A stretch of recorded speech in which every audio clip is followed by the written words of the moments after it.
Good morning friend. तो हम discuss कर रहे थे इको 450 जो विवेक सर का है, जो स्पेशली डिज़ाइन किया गया है 2024 एस्पिरेंट के लिए, प्रीलिम्स के लिए।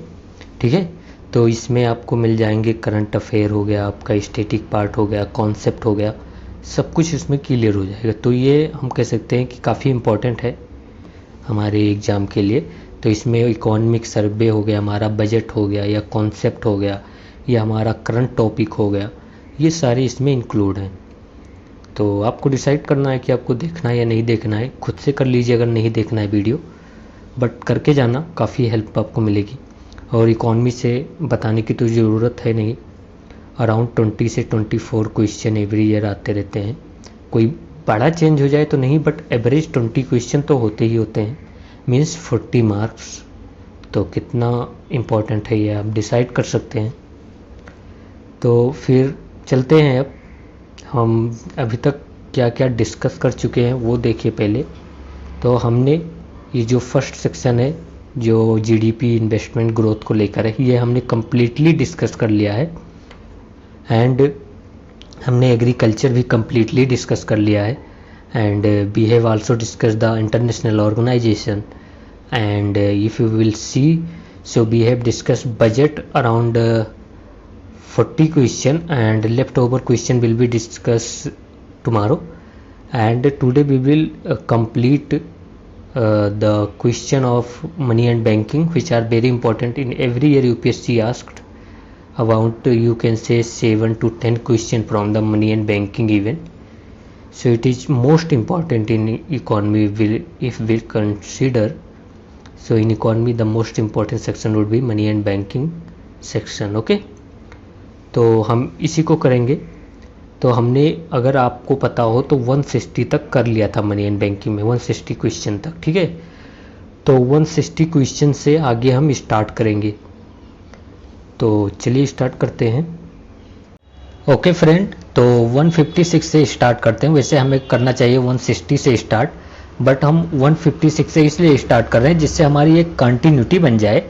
एंड जब कंटिन्यूटी रहेगी तो जब हम 160 तक पहुंचेंगे तो हमारा एक जो पेस है वो डेवलप हो जाएगा। ठीक है, एंड मोस्ट इम्पॉर्टेंट रिवीजन, ये जो 4 to 5 क्वेश्चन हर सेक्शन में हम लास्ट क्लास के रिवीजन करते हैं, it will be milestone for you. Okay, so let us start from the 156. It is saying that which of the following factors may lead to increase in saving in the economy. So किसी भी economy में saving कब increase होगा? When peoples और depositors want to deposit money in the banks, और depositors getting the good interest rate और good depository interest rate, then they will deposit money in the banks. So first statement is saying that positive real interest rate. Yes, if there is a real interest rate is positive, then depositors will deposit money in their bank. But अगर negative होगा तो कोई deposit नहीं करने चाहेगा. कौन चाहेगा कि वो अपना मनी ले जाकर डिपॉजिट करे और उसके बाद उसको कोई बेनिफिट ना हो, इवन उसका मनी जो है वो इन्फ्लेशन इरोड कर जाए, खा जाए. जैसे आप समझिए कि रियल इंटरेस्ट रेट होता क्या है. Real interest rate is equal to nominal interest rate minus inflation. ठीक है, तो जो नॉमिनल इंटरेस्ट रेट बैंक जो पे करता है उसमें से अगर जो इन्फ्लेशन इकोनॉमी वो डिक्रीज कर दिया जाए, मान लीजिए नॉमिनल इंटरेस्ट रेट कितना हो गया, ये हो गया 9% और इन्फ्लेशन चल रहा है 6%, तो रियल इंटरेस्ट रेट कितना हो गया? पॉजिटिव. यहाँ पर कितना आया? 3%. तो अगर पॉजिटिव है यहाँ पर रियल इंटरेस्ट रेट, तभी लोग जो है वो डिपॉजिट करेंगे अपना मनी बैंक्स में. ओके, तो अब ये फर्स्ट हमारा तो सही है, ये इंक्रीज करता है. अगर रियल इंटरेस्ट रेट है पॉजिटिव तो वो हमारा सेविंग का इंक्रीज करता है इकोनॉमी में. सेकंड कह रहा है लो इन्फ्लेशन रेट, कह रहे हैं कि अगर इन्फ्लेशन रेट कम होगा तो डिपॉजिट इकोनॉमी में, सेविंग इकोनॉमी में इंक्रीज होगा. तो ये हमारा सही है बिल्कुल. कैसे? अगर आप मानिए कि इन्फ्लेशन रेट अगर कम होगा तो जो हमारा नॉमिनल इंटरेस्ट रेट से अगर कम इन्फ्लेशन, पहले 9% था, अगर यहाँ पर मान लीजिए 6 की जगह पर 3 ही है, तो हमारा पॉजिटिव इंटरेस्ट रेट कितना आ गया? 6%. तो लोग बहुत ज़्यादा डिपॉजिट करेंगे. तो yes, that is also correct. तो 1 and 2 are correct. Third standard rise in the per capita income. अगर आप सोचिए अगर पर कैपिटा इनकम ओवरऑल सभी लोगों की इंक्रीज हो रही है तो उनके पास ज़्यादा पैसा बचेगा सेव करने के लिए, अपने कंजम्पशन के बाद भी पैसा बच जाएगा जो वो सेव कर सकते हैं बैंक में, तो इससे saving in the economy increase होगा। फिर फोर्थ कह रहा है ग्रोथ ऑफ फाइनेंशियल इंटरमीडिएट। अगर आपके एरिया में बैंक ही नहीं है तो कौन मतलब आप कहाँ डिपॉजिट करेंगे, आप अपना मनी कहाँ सेव करेंगे, ठीक है। और अगर आप अपने पास अगर सोचते हैं कि सेव कर लेंगे तो इन्फ्लेशन के कारण आपके मनी की वैल्यू तो मतलब डे बाई डे कम होती जाएगी, और जब डे बाई डे कम होती जाएगी तो आप सोचेंगे कि ये तो सेव करने का कोई बेनिफिट हमारा हुआ ही नहीं, ठीक है। बट हम बैंक अगर होगा तो आप इसमें सेव करेंगे, डिपॉजिट कर देंगे बैंक में, तो ये आपको इंटरेस्ट रेट देगा, और जिससे आपकी जो इन्फ्लेशन है उसका इम्पैक्ट आपके सेविंग पर बहुत कम पड़ेगा या तो नहीं पड़ेगा, बल्कि आपको पॉजिटिव ये आपका अमाउंट इंक्रीज हो जाएगा। तो yes it is also correct, it promote the you can से the saving in the economy. Financial intermediate like a bank हो गए, हमारे एनबीएफसी हो गए एंड अदर सेक्टर। तो यहाँ पर हमारे all of the above are correct. Okay okay, तो अब नेक्स्ट देखते हैं कि वो हमको इंटरेस्ट देगा तो हमारा जो इन्फ्लेशन है उससे एडजस्ट होता रहेगा। आई होप आप समझ चुके हैं। तो यहाँ पर हमारा डी हो जाएगा ऑल ऑफ दी अबव, ठीक है। फिर 157 देखिए, इसमें पूछा है इन्फ्लेशन प्रीमियम। तो इन्फ्लेशन के रीजन से आपको जो प्रीमियम मिलता हो या जो आप डिमांड करते हो उसको कहते हैं। आप मतलब फॉर एग्जांपल समझ लीजिए कि आपको जैसे गवर्नमेंट कहती है कि ये बॉन्ड है हमारा और इस पे 100 रुपये आप इन्वेस्ट करेंगे, मैं आपको 6% दूंगा, और अभी जो इन्फ्लेशन है आपने देखा वो क्या है, वो है आपका मान लीजिए 4%, तो आप खुशी खुशी आप इन्वेस्ट कर देंगे। बट अगर बॉन्ड की मैच्योरिटी रेट कहे कि गवर्नमेंट के 30 ईयर्स का है और मैं आपको 6%, हमको पता है बॉन्ड पे फिक्स्ड इंटरेस्ट रेट होता है, ठीक है, फिक्स्ड ही रिटर्न मिलता है बॉन्ड पे, और जब बॉन्ड पे फिक्स्ड है तो अभी तो इन्फ्लेशन 4% है, बट अगर 30 ईयर के बाद जाए, 25 ईयर्स बाद या 15-20 साल बाद हो सकता है इन्फ्लेशन 14% हो जाए। इन्फ्लेशन एवरी ईयर इंक्रीज होता है, ठीक है। तो इन्फ्लेशन 14% हो जाए तो आपको 6% ही आपको रिटर्न मिल रहा है, और इन्फ्लेशन 14% मतलब आपको -8% आपकी वैल्यू जो है डिक्रीज हो रही है एवरी ईयर। तो आप क्या कहेंगे गवर्नमेंट से, देखिए आपका बॉन्ड की जो मैच्योरिटी डेट है वो बहुत ज़्यादा है और because it is too much, तो आप क्या कीजिए, मैं आपके 6% पे नहीं इन्वेस्ट करूंगा, जब आप मुझे मिनिमम 15% देंगे, क्योंकि फ्यूचर में इन्फ्लेशन इंक्रीज होगा, आपको 15% देना पड़ेगा, फिर मैं इन्वेस्ट करूंगा आपके बॉन्ड पे। तो यही हो गया इन्फ्लेशन प्रीमियम। तो यहाँ पर सी ऑप्शन देखिए, सी ऑप्शन में ये कह रहे हैं कि it is the higher return that investor demand, higher return ही तो डिमांड कर रहे हैं, in exchange for investing in a long term security because of higher inflation risk. Inflation risk high तो है लॉन्ग टर्म सिक्योरिटी में, तो यही हमारा सी सही हो जाएगा। अगर आप लास्ट वीडियो में देखें तो मैंने सारे ऑप्शन डिस्कस किए हैं, यहाँ मैं केवल आपको ये समझा दिया हूँ, और एक ही वन वर्ड ये आप एसोसिएशन में याद रख सकते हैं, ज़्यादा आपको कुछ करने की ज़रूरत नहीं। फिर 150 आप देखेंगे तो इसमें कह रहा है कि inflation in the economy generally lead to which of the following. अगर इन्फ्लेशन है इकोनॉमी तो जनरली क्या होगा, तो अगर इन्फ्लेशन है तो हमको पता है कि जो मनी की वैल्यू है, मनी की जो भी वैल्यू है वो डिक्रीज हो जाएगी, परचेसिंग पावर पैरिटी जो है वो डिक्रीज हो जाएगी, और जब मनी की वैल्यू डिक्रीज होगी तो हमारे जैसे कि मनी की वैल्यू किसके, मतलब हम हमेशा एवरेज लेते हैं कि किस एवरेज में डिक्रीज हुई, किसके एवरेज में डिक्रीज हुई, तो किसी प्रोडक्ट के या किसी के अदर करेंसी के, या आप मान सकते हैं डॉलर या अदर करेंसी के एवरेज में डिक्रीज हो जाएगी। तो अगर मनी डिक्रीज हो गई तो इसका मतलब डॉलर के अगर एवरेज में देखें तो ये डेप्रिसिएशन हो गया। तो अगर इन्फ्लेशन हो गया तो क्या होगा, हमारा डेप्रिसिएशन ऑफ करेंसी होगी, मनी की वैल्यू डिक्रीज हो जाएगी। अप्रिसिएशन तो हो ही नहीं सकता अगर डेप्रिसिएशन हो रहा है, तो सेकंड तो इनकरेक्ट है। फिर थर्ड कह रहे हैं increase in real interest rate.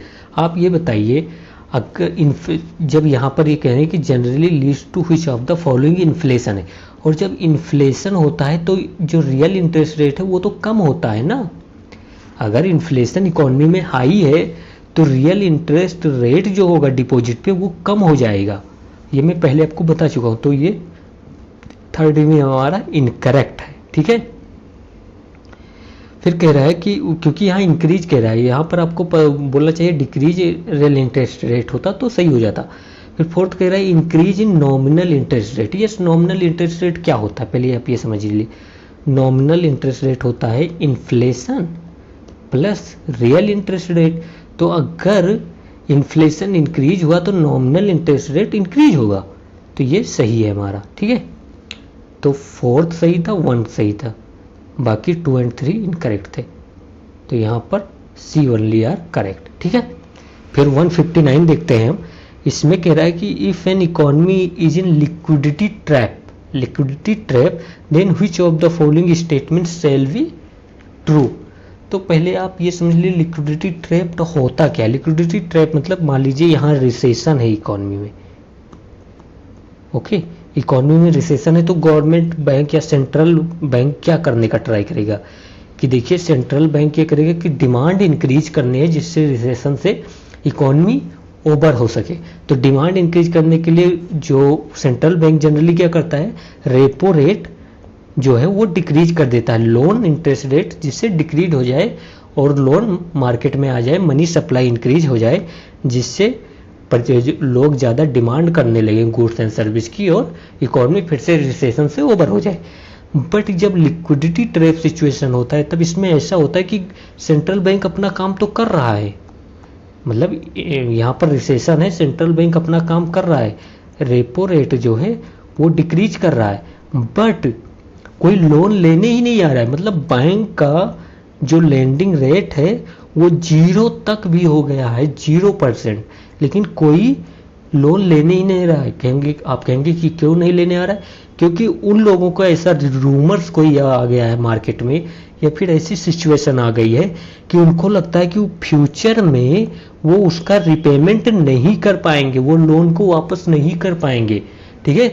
तो ऐसे सिचुएशन में लोग क्या करते हैं कि जो बैंक है, बैंक में अपना डिपॉजिट करने जाते, मतलब डिपॉजिट करते हैं, वो अपना सेविंग इंक्रीज कर देते हैं, होल्ड, और वो डिपॉजिट फिक्स पे नहीं करेंगे।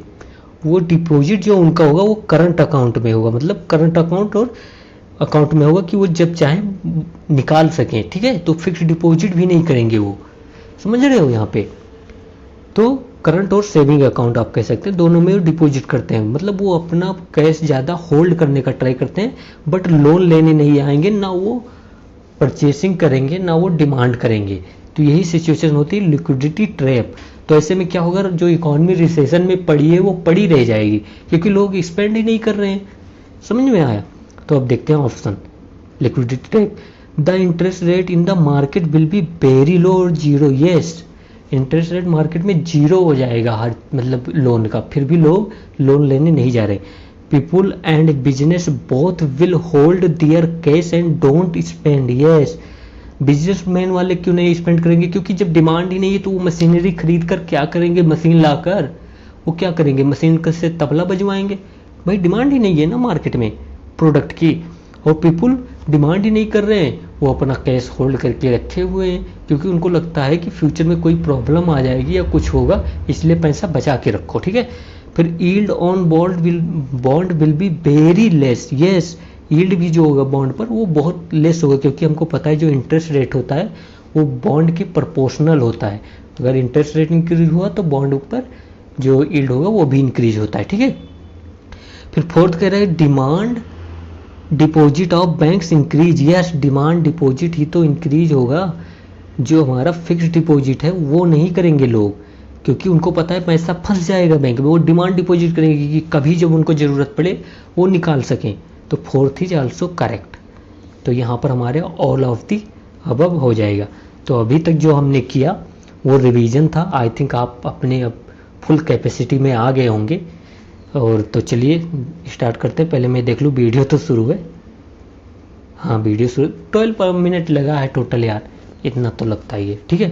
कोई ज़रूरत ज़्यादा टेंशन लेने की नहीं कि टाइम आपका ख़राब हुआ है। फिर अब हम देखते हैं 160 नंबर क्वेश्चन से। वैसे ये भी डिस्कस है 160 से करना था, बट इस कह रहे कंसीडर द फॉलोइंग स्टेटमेंट। कह रहे कि इन्फ्लेशन बेनिफिट्स क्रेडिट, ये इंपॉर्टेंट है क्वेश्चन, आप याद रखेंगे। ये कह रहा है कि इन्फ्लेशन जो होता है वो क्रेडिटर को बेनिफिट करता है, बेनिफिट देता है। तो आप ये याद रखेंगे कि जो इन्फ्लेशन होगा ना, इन्फ्लेशन होगा जो, वो उनको बेनिफिट करेगा जो मतलब जिनका इन्फ्लेशन के साथ साथ जिनका इंटरेस्ट रेट इंक्रीज हो रहा है उनको बेनिफिट करेगा। तो अगर आपने किसी को लोन, क्रेडिटर मतलब लोन देने वाला, ठीक है, बैंक वगैरह हो गए, तो अगर आप जस्ट सोचिए आपने किसी को लोन दिया, आपने कहा 6% रेट आपको उस लोन पे मिलेगा, बट अगर इन्फ्लेशन हो गया 9% इंक्रीज हो गया तो क्या सिचुएशन होगी, आपको इंटरेस्ट रेट -3% मिल रहा है, मतलब आप माइनस रियल इंटरेस्ट रेट आपको मिला, तो क्रेडिटर को बेनिफिट नहीं, लॉस करता है इन्फ्लेशन। तो ये इनकरेक्ट है हमारा, करेक्ट पूछा है यहाँ पर देख लीजिए। तो इन्फ्लेशन बेनिफिट नहीं करता, इन्फ्लेशन लॉस में ले जाता है। अगर आप कर रहे हैं मेरे साथ तो यहाँ पर लॉस लिखेंगे। फिर कह रहे हैं inflation benefit debtors, yes, inflation जो होता है वो कर्ज लेने वाले को, जो लोन लेता है उसको बेनिफिट देता है इन्फ्लेशन, ठीक है। तो ये सही है हमारा। कैसे बेनिफिट देता है, जैसे आप मान लीजिए कि आपने 100 रुपये का लोन ले लिया, ठीक है, और आपको 6% ही इंटरेस्ट रेट पे करना पड़ता है, बट अगर जैसे इन्फ्लेशन क्या हो गया 9% हो गया, तो आपको 100 रुपये का जो आपने लोन लिया था वो आप बेनिफिट में लिया ना। अगर आप 9% के इन्फ्लेशन के टाइम पर लेते, आप मतलब इसे लेमन टर्म में लीजिए कि आपको जब 9% इन्फ्लेशन होता तब लेते, तो ये 100 रुपये पर आपको हो सकता है 10% इंटरेस्ट रेट देना पड़ता, बट 6% के टाइम पे लिया था तो आपको बेनिफिट कर गया, ठीक है, इन्फ्लेशन के टाइम पर। ऐसे भी और अदर भी समझाने के लिए कि जैसे मान लीजिए 100 रुपये आपने आज लिया, तो आप 100 रुपये में आज मान लीजिए 1 kg, आप 1 kg मान लीजिए पोटैटो ले सकते हैं, ठीक है, बट जिसने क्रेडिटर जो है, आपने 100 रुपये आज आपने 1 kg पोटैटो ले लिया आपने लोन लेकर, बट अगर फ्यूचर में अगर ये 100 रुपये आपने जिसको दिया, जिससे आपने लिया था, उसको 100 रुपये जब आपने रिटर्न किया तो इन्फ्लेशन के कारण वो 1 kg नहीं, केवल 500 ग्राम ही पोटैटो ले पाता है, तो आपका तो बेनिफिट होगा क्योंकि आपने ज़्यादा प्रोडक्ट कंज्यूम कर लिया, बट आपने जब रिटर्न किया तो वो वहाँ पर इन्फ्लेशन के कारण केवल 500 ग्राम ही वो ले पा रहा है, तो आप बेनिफिट में हैं क्योंकि आपने वो कंज्यूम किया। तो आई थिंक आपको समझ में आ चुका। तो first is incorrect, second is correct. फिर थर्ड करें इन्फ्लेशन बेनिफिट्स बॉन्ड होल्डर्स। अब मैंने कहा था जो फिक्स इंटरेस्ट रेट जिनको मिलेगा वो बेनिफिट नहीं करेंगे, तो बॉन्ड होल्डर्स को फिक्स्ड इंटरेस्ट रेट मिलता है, तो अगर उनको 6% मिल रहा है तो 6% मिलेगा चाहे इन्फ्लेशन 15% हो जाए, ठीक है। तो ये हमारा इनकरेक्ट हो जाएगा थर्ड वे। फिर फोर्थ कह रहे हैं कि इन्फ्लेशन जो होता है वो बेनिफिट डिपोजिटर्स। भाई डिपोजिटर्स को कैसे इन्फ्लेशन बेनिफिट कर देगा, चला आप ये समझिए कि अगर इन्फ्लेशन है तो डिपोजिटर को अगर 6% इंटरेस्ट रेट मिल रहा था और इन्फ्लेशन हो गया 13%, तो रियल इंटरेस्ट रेट तो उनका कितना 7-6-13 7% माइनस हो गया ना रियल इंटरेस्ट रेट, तो ये इनकरेक्ट है। तो ये भी इनकरेक्ट, ये भी इनकरेक्ट, ये भी incorrect, only 2 are correct. Important था ये क्वेश्चन इसलिए मैंने समझाया। 1 minute please give me. Okay, तो आपको आई थिंक 160 नंबर क्वेश्चन समझ में आ गया होगा। अब हम देखते हैं 161 नंबर क्वेश्चन। अब हमारा रियल में स्टार्ट हो गया है।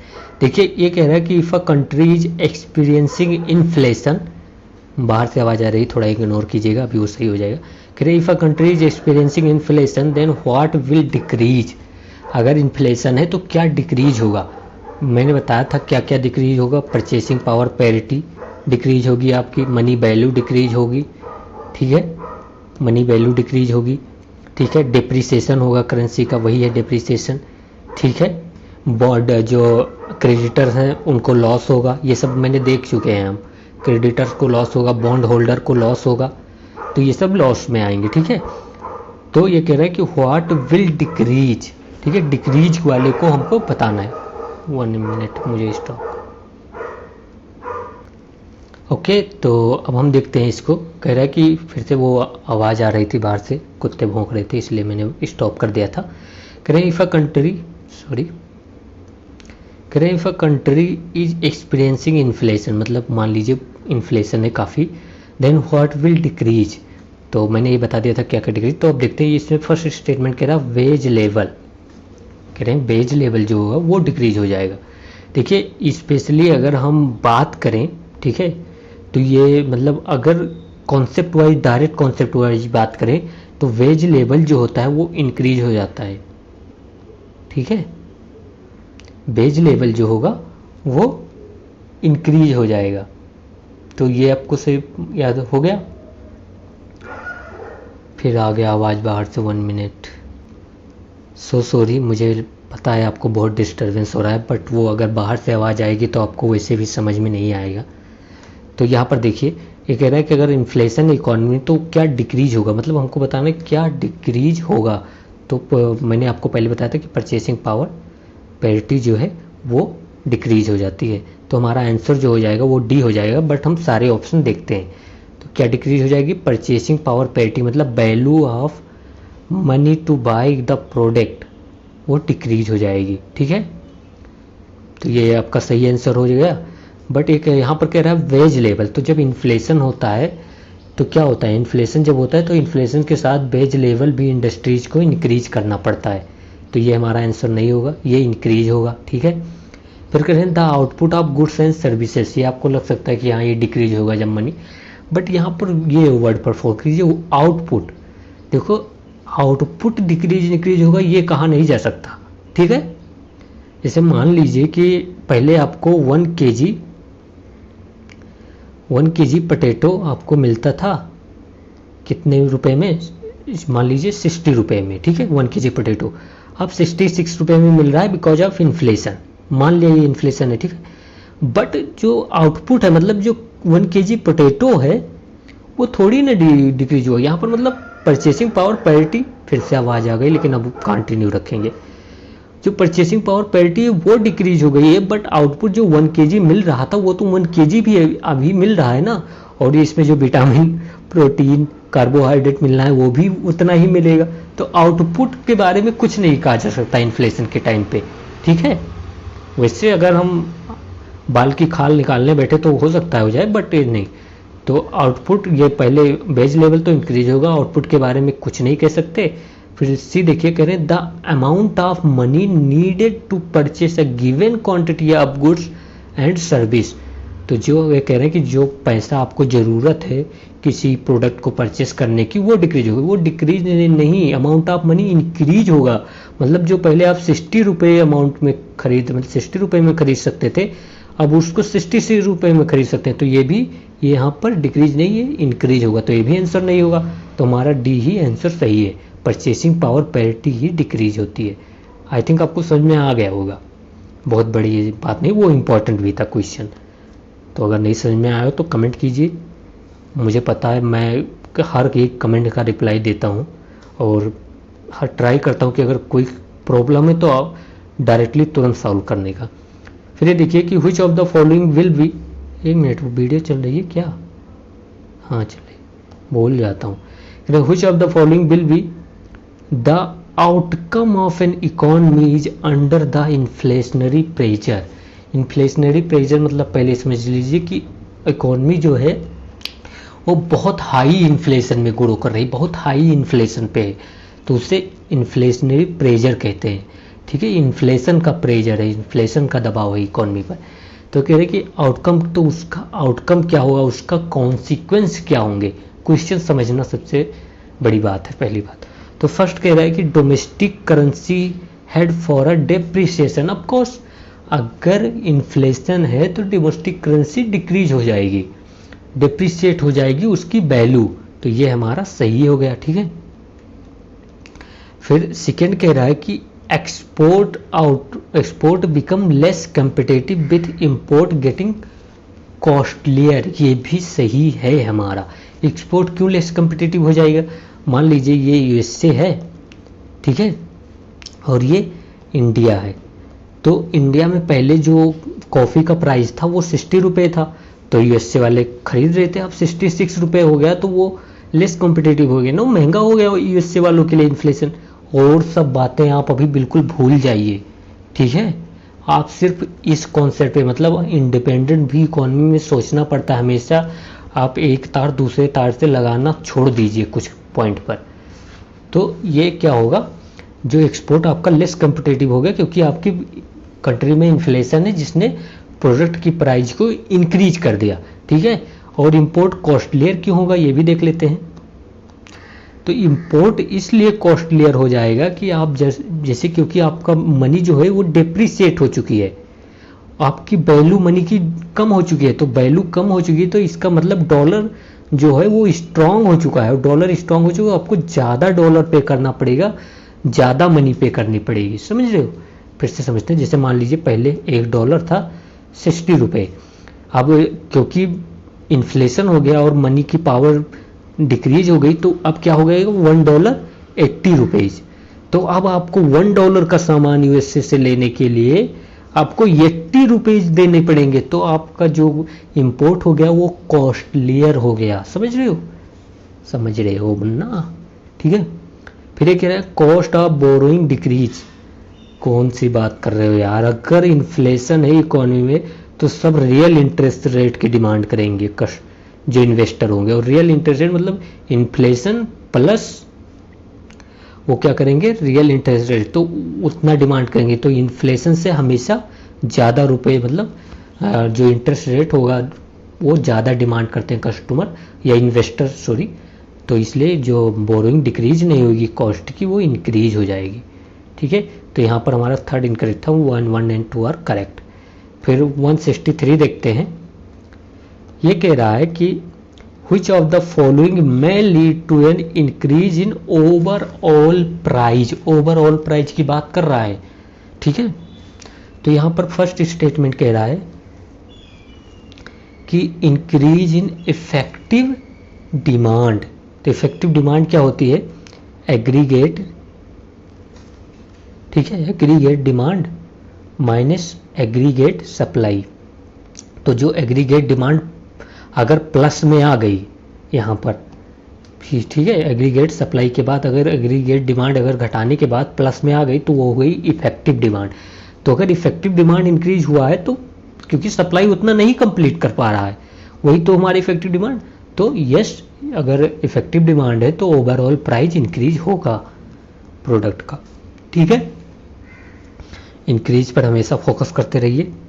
फिर करें decrease in aggregate level output. कह रहे हैं कि अगर एग्रीगेट लेवल आउटपुट पर डिक्रीज हो गई, ये मैंने कहा था ना कि डिग्री, अगर मान लीजिए जो इंडस्ट्रीज हैं वो प्रोडक्शन डिक्रीज कर दें तो प्राइस तो इंक्रीज हो जाएगा ना, क्योंकि आउटपुट डिक्रीज हो गया और डिमांड है हमारे। तो देख मान लीजिए जैसे डिमांड मान लीजिए 100 प्रोडक्ट की ही थी, नहीं हुई डिमांड इंक्रीज, बट जो आउटपुट था वो 90 हो गया डिक्रीज होकर, पहले 100 था बट अब 90 हो गया। तो अब जो एग्रीगेट आउटपुट डिक्रीज होने से हमारा क्या हो गया, यहाँ पर प्राइस इंक्रीज हो जाएगा क्योंकि 100 प्रोडक्ट की डिमांड है, ठीक है। तो ये भी हमारा सही है। फिर थर्ड कह रहे हैं, यहाँ पे थर्ड कहा जा रहा है कि इंक्रीज इन एग्रीगेट आउटपुट। भाई अगर आउटपुट इंक्रीज हो गया एग्रीगेट आउटपुट डिमांड के साथ तो फिर प्राइस क्यों इंक्रीज होगा, इंक्रीज ही नहीं होगा अगर आउटपुट इंक्रीज हो गया तो। फिर कह रहे हैं कि तो ये सही था, ये सही था, ये इनकरेक्ट। फोर्थ करें कि an increase in overall employment. सही बात है, अगर ओवरऑल एम्प्लॉयमेंट इंक्रीज होगा तो ये एग्रीगेट डिमांड इंक्रीज करता। कैसे, क्योंकि अब एम्प्लॉयमेंट हो गया, आपके पास पैसा आ गया तो अब आप बल्ले बल्ले हो गए, आप चाहे एक सामान खरीदना था तो 4 खरीद रहे हो, तो इससे प्राइस उस सामान की इंक्रीज हो गई। तो हमारा क्या हो गया, 1, 2 एंड 4 आर करेक्ट। फिर देखते हैं 164। इसमें कह रहा है which of the following will necessarily, इस पर फोकस कीजिए, will necessarily lead to inflation. मतलब ये हो गया तो पक्का से पक्का इन्फ्लेशन होगा, मतलब राम बाण है पूरा। तो यहाँ पर देखिए कह रहे कि इंक्रीज इन एग्रीगेट डिमांड, कह रहे हैं कि अगर एग्रीगेट डिमांड इंक्रीज हो है तो नेसेसरली इन्फ्लेशन होगा। भाई मानता हूँ चलो एग्रीगेट डिमांड इंक्रीज होगी, बट क्या होगा कि अगर एग्रीगेट डिमांड के साथ एग्रीगेट सप्लाई इंक्रीज हो जाए तो इन्फ्लेशन होने की कोई बात ही नहीं, तो ये इनकरेक्ट। फिर कहना है इंक्रीज इन इफेक्टिव डिमांड, ये सही है। इफेक्टिव डिमांड क्या होता है, aggregate demand minus aggregate supply. और जब इफेक्टिव डिमांड कब आता है, ये हो गया हमारा इफेक्टिव डिमांड, जब ये एग्रीगेट डिमांड जो होगा यहाँ पर प्लस आ जाएगा, आप ये सकते हैं प्लस इफेक्टिव जो डिमांड आती है उसी को हम इफेक्टिव डिमांड कहते हैं। तो यस, अगर इफेक्टिव डिमांड इंक्रीज हो जाए, अगर इफेक्टिव डिमांड इंक्रीज हो जाए तो पक्का है कि इन्फ्लेशन होगा। सी देखते हैं क्यों गलत है।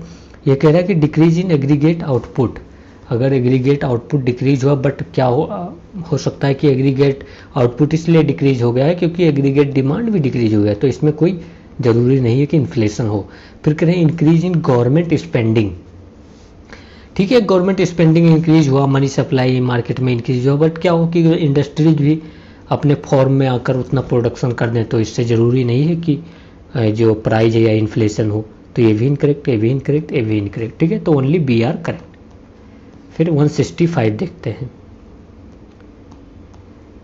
ये कह रहा है कि if the supply of money is increase in the economy, मतलब मनी सप्लाई इंक्रीज होता है economy, then which of the following statement are true, तो कौन सा स्टेटमेंट उसके कॉन्सिक्वेंसेस में सही होगा, ठीक है। फर्स्ट कह रहा है it may lead to increase in the interest rate, कह रहे हैं कि अगर मनी सप्लाई इंक्रीज हो रहा है इकोनॉमी में तो ऐसा हो सकता है कि इंटरेस्ट रेट जो है इकोनॉमी में वो इंक्रीज हो जाए, तो नहीं, ऐसा नहीं होगा। इंटरेस्ट रेट जो होगा वो मनी सप्लाई इंक्रीज होने से क्या होता है, इंटरेस्ट रेट डिक्रीज होता है, ठीक है, आप ये समझ चुके हैं। फिर कह रहे हैं it may lead to decrease in interest rate, तो यस, तो ये डिक्रीज हो जाए। यहाँ पर सिंपल आप मनी सप्लाई को कैसे समझ सकते हैं, डिमांड एंड सप्लाई के ऊपर में, तो यहाँ पर सप्लाई ज़्यादा है और जिसकी सप्लाई ज़्यादा होती है वो कम, मतलब उसकी प्राइस या उसको आप कह सकते हैं उसका वैल्यू कम हो जाता है। आप ज़्यादा प्यार दे रहे हो किसी को तो पक्का है आपकी वैल्यू कम होनी है, लिख के ले लो।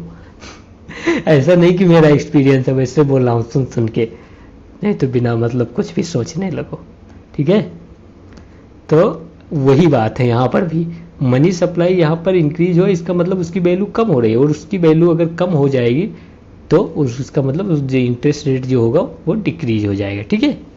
यहाँ डिमांड एंड सप्लाई से आप सिंपल से समझ सकते हो। फिर कह रहा है फोर्थ में कि it will necessarily lead economic growth, क्यों भाई, जरूरी थोड़ी है कि जो मनी सप्लाई हो तो उससे इकोनॉमिक ग्रोथ जरूरी पक्का हो, ऐसा नहीं होता। तो ओनली बी आर करेक्ट, ठीक है। फिर 166 देखते हैं हम। इसमें कह रहा है कि which of the following scenario can support sustainable economic growth. Sustainable economic growth मतलब ना इकोनॉमी डिफ्लेशन में, ना रिसेशन में है, ना बहुत हाइपर इन्फ्लेशन में, एक माइल्ड सा, एक एवरेज सा इन्फ्लेशन लेकर चल रही है इकोनॉमी। मतलब एवरेज सा इन्फ्लेशन मतलब एम्प्लॉयमेंट जो है वो अपने एवरेज लेवल पर है, अब जो परचेसिंग पावर पैरिटी है वो एवरेज लेवल पर है, एक्सचेंज रेट जो है एवरेज लेवल पर है। तो कह रहे हैं कि यहाँ पर अब देखिए फर्स्ट कह रहे हैं डिफ्लेशन हो तो सस्टेनेबल इकोनॉमिक ग्रोथ होगा। भाई डिफ्लेशन में तो डिमांड कम हो जाती है, प्रोडक्शन कम हो जाता है, तो ये नहीं होगा। फिर कहते हैं लो एंड मॉडरेट इन्फ्लेशन, यस, यहाँ पर ये नहीं कह रहा है डिफ्लेशन, यहाँ पर डिफ्लेशन लो इन्फ्लेशन, मतलब इन्फ्लेशन है अभी भी, ठीक है। तो लो एंड मॉडरेट इन्फ्लेशन में क्या होगा, हमारा एम्प्लॉयमेंट भी अच्छे लेवल पर होगा, प्रोडक्शन भी अच्छे लेवल पर होगा, डिमांड भी अच्छे लेवल पर होगी, तो ओवरऑल हमारा अच्छा ही अच्छा होगा।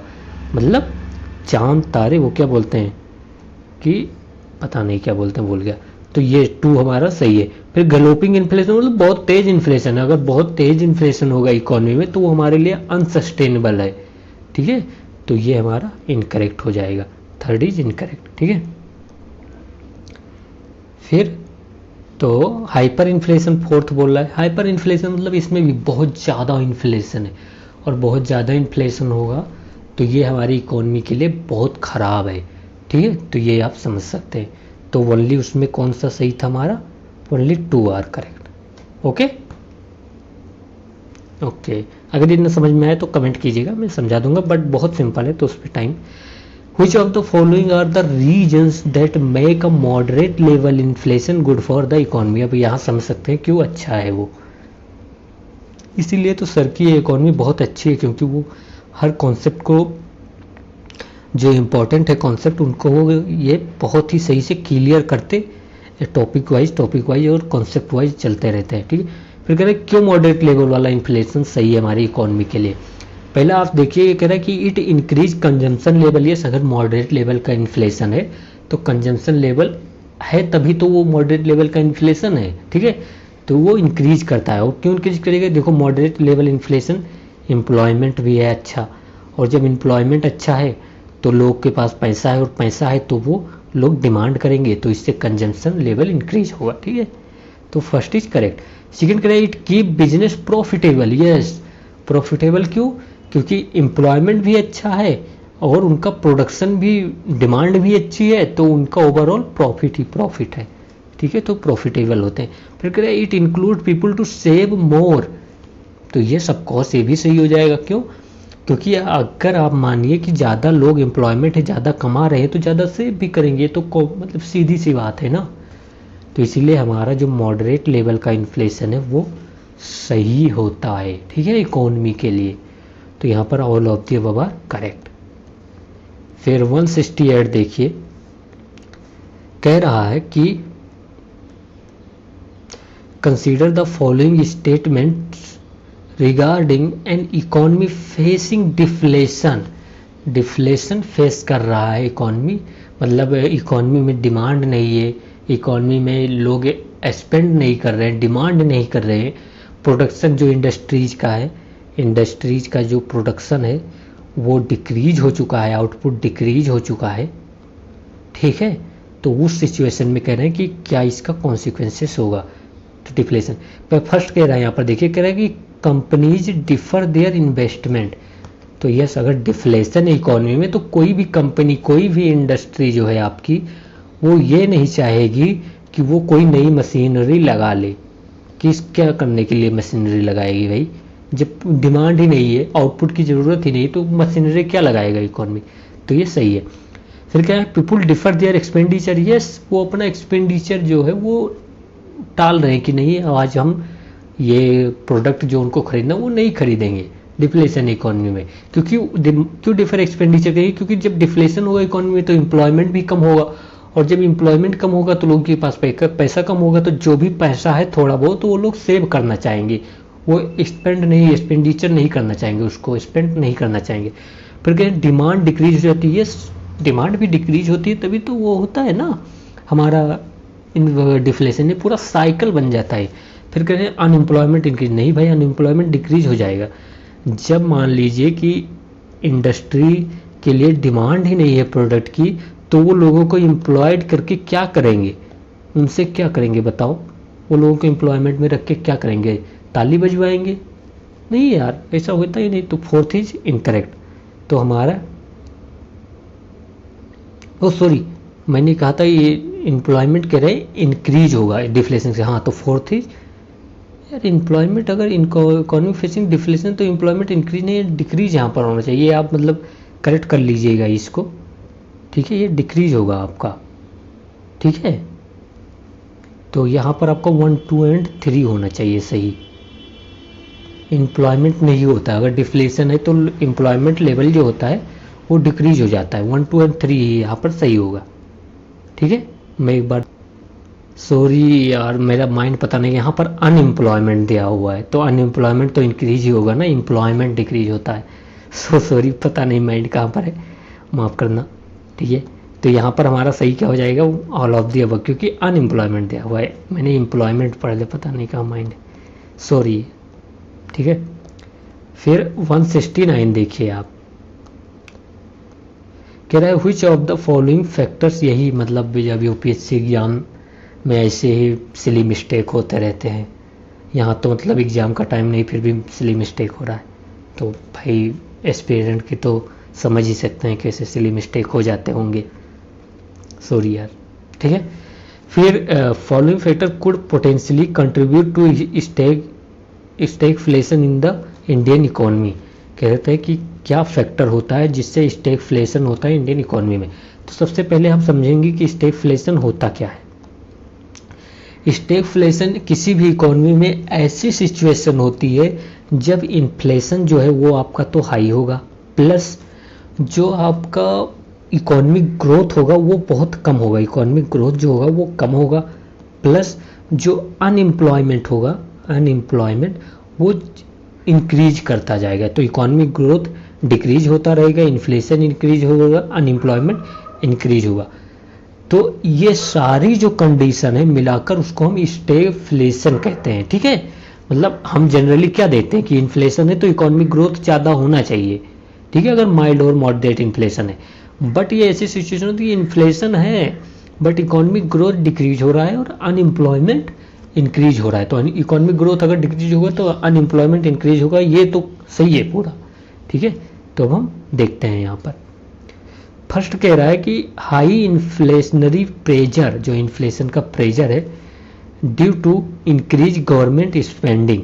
कह रहे हैं कि इन्फ्लेशन जो बढ़ रहा है because of the government spending. Yes, ये सही है हमारा स्टैगफ्लेशन, इसलिए मतलब गवर्नमेंट स्पेंड ज़्यादा कर रही है, इससे इन्फ्लेशन जो है मार्केट में वो इंक्रीज हो रहा है। ठीक है, फिर कहना है expansionary monetary policy. Expansionary monetary policy मतलब रेपो रेट जो है वो आरबीआई डिक्रीज कर रहा है, जिससे लोन रेट जो है लोन इंटरेस्ट रेट है वो डिक्रीज हो जाए। तो यस, इससे भी हमारा क्या होगा, स्टैगफ्लेशन होगा।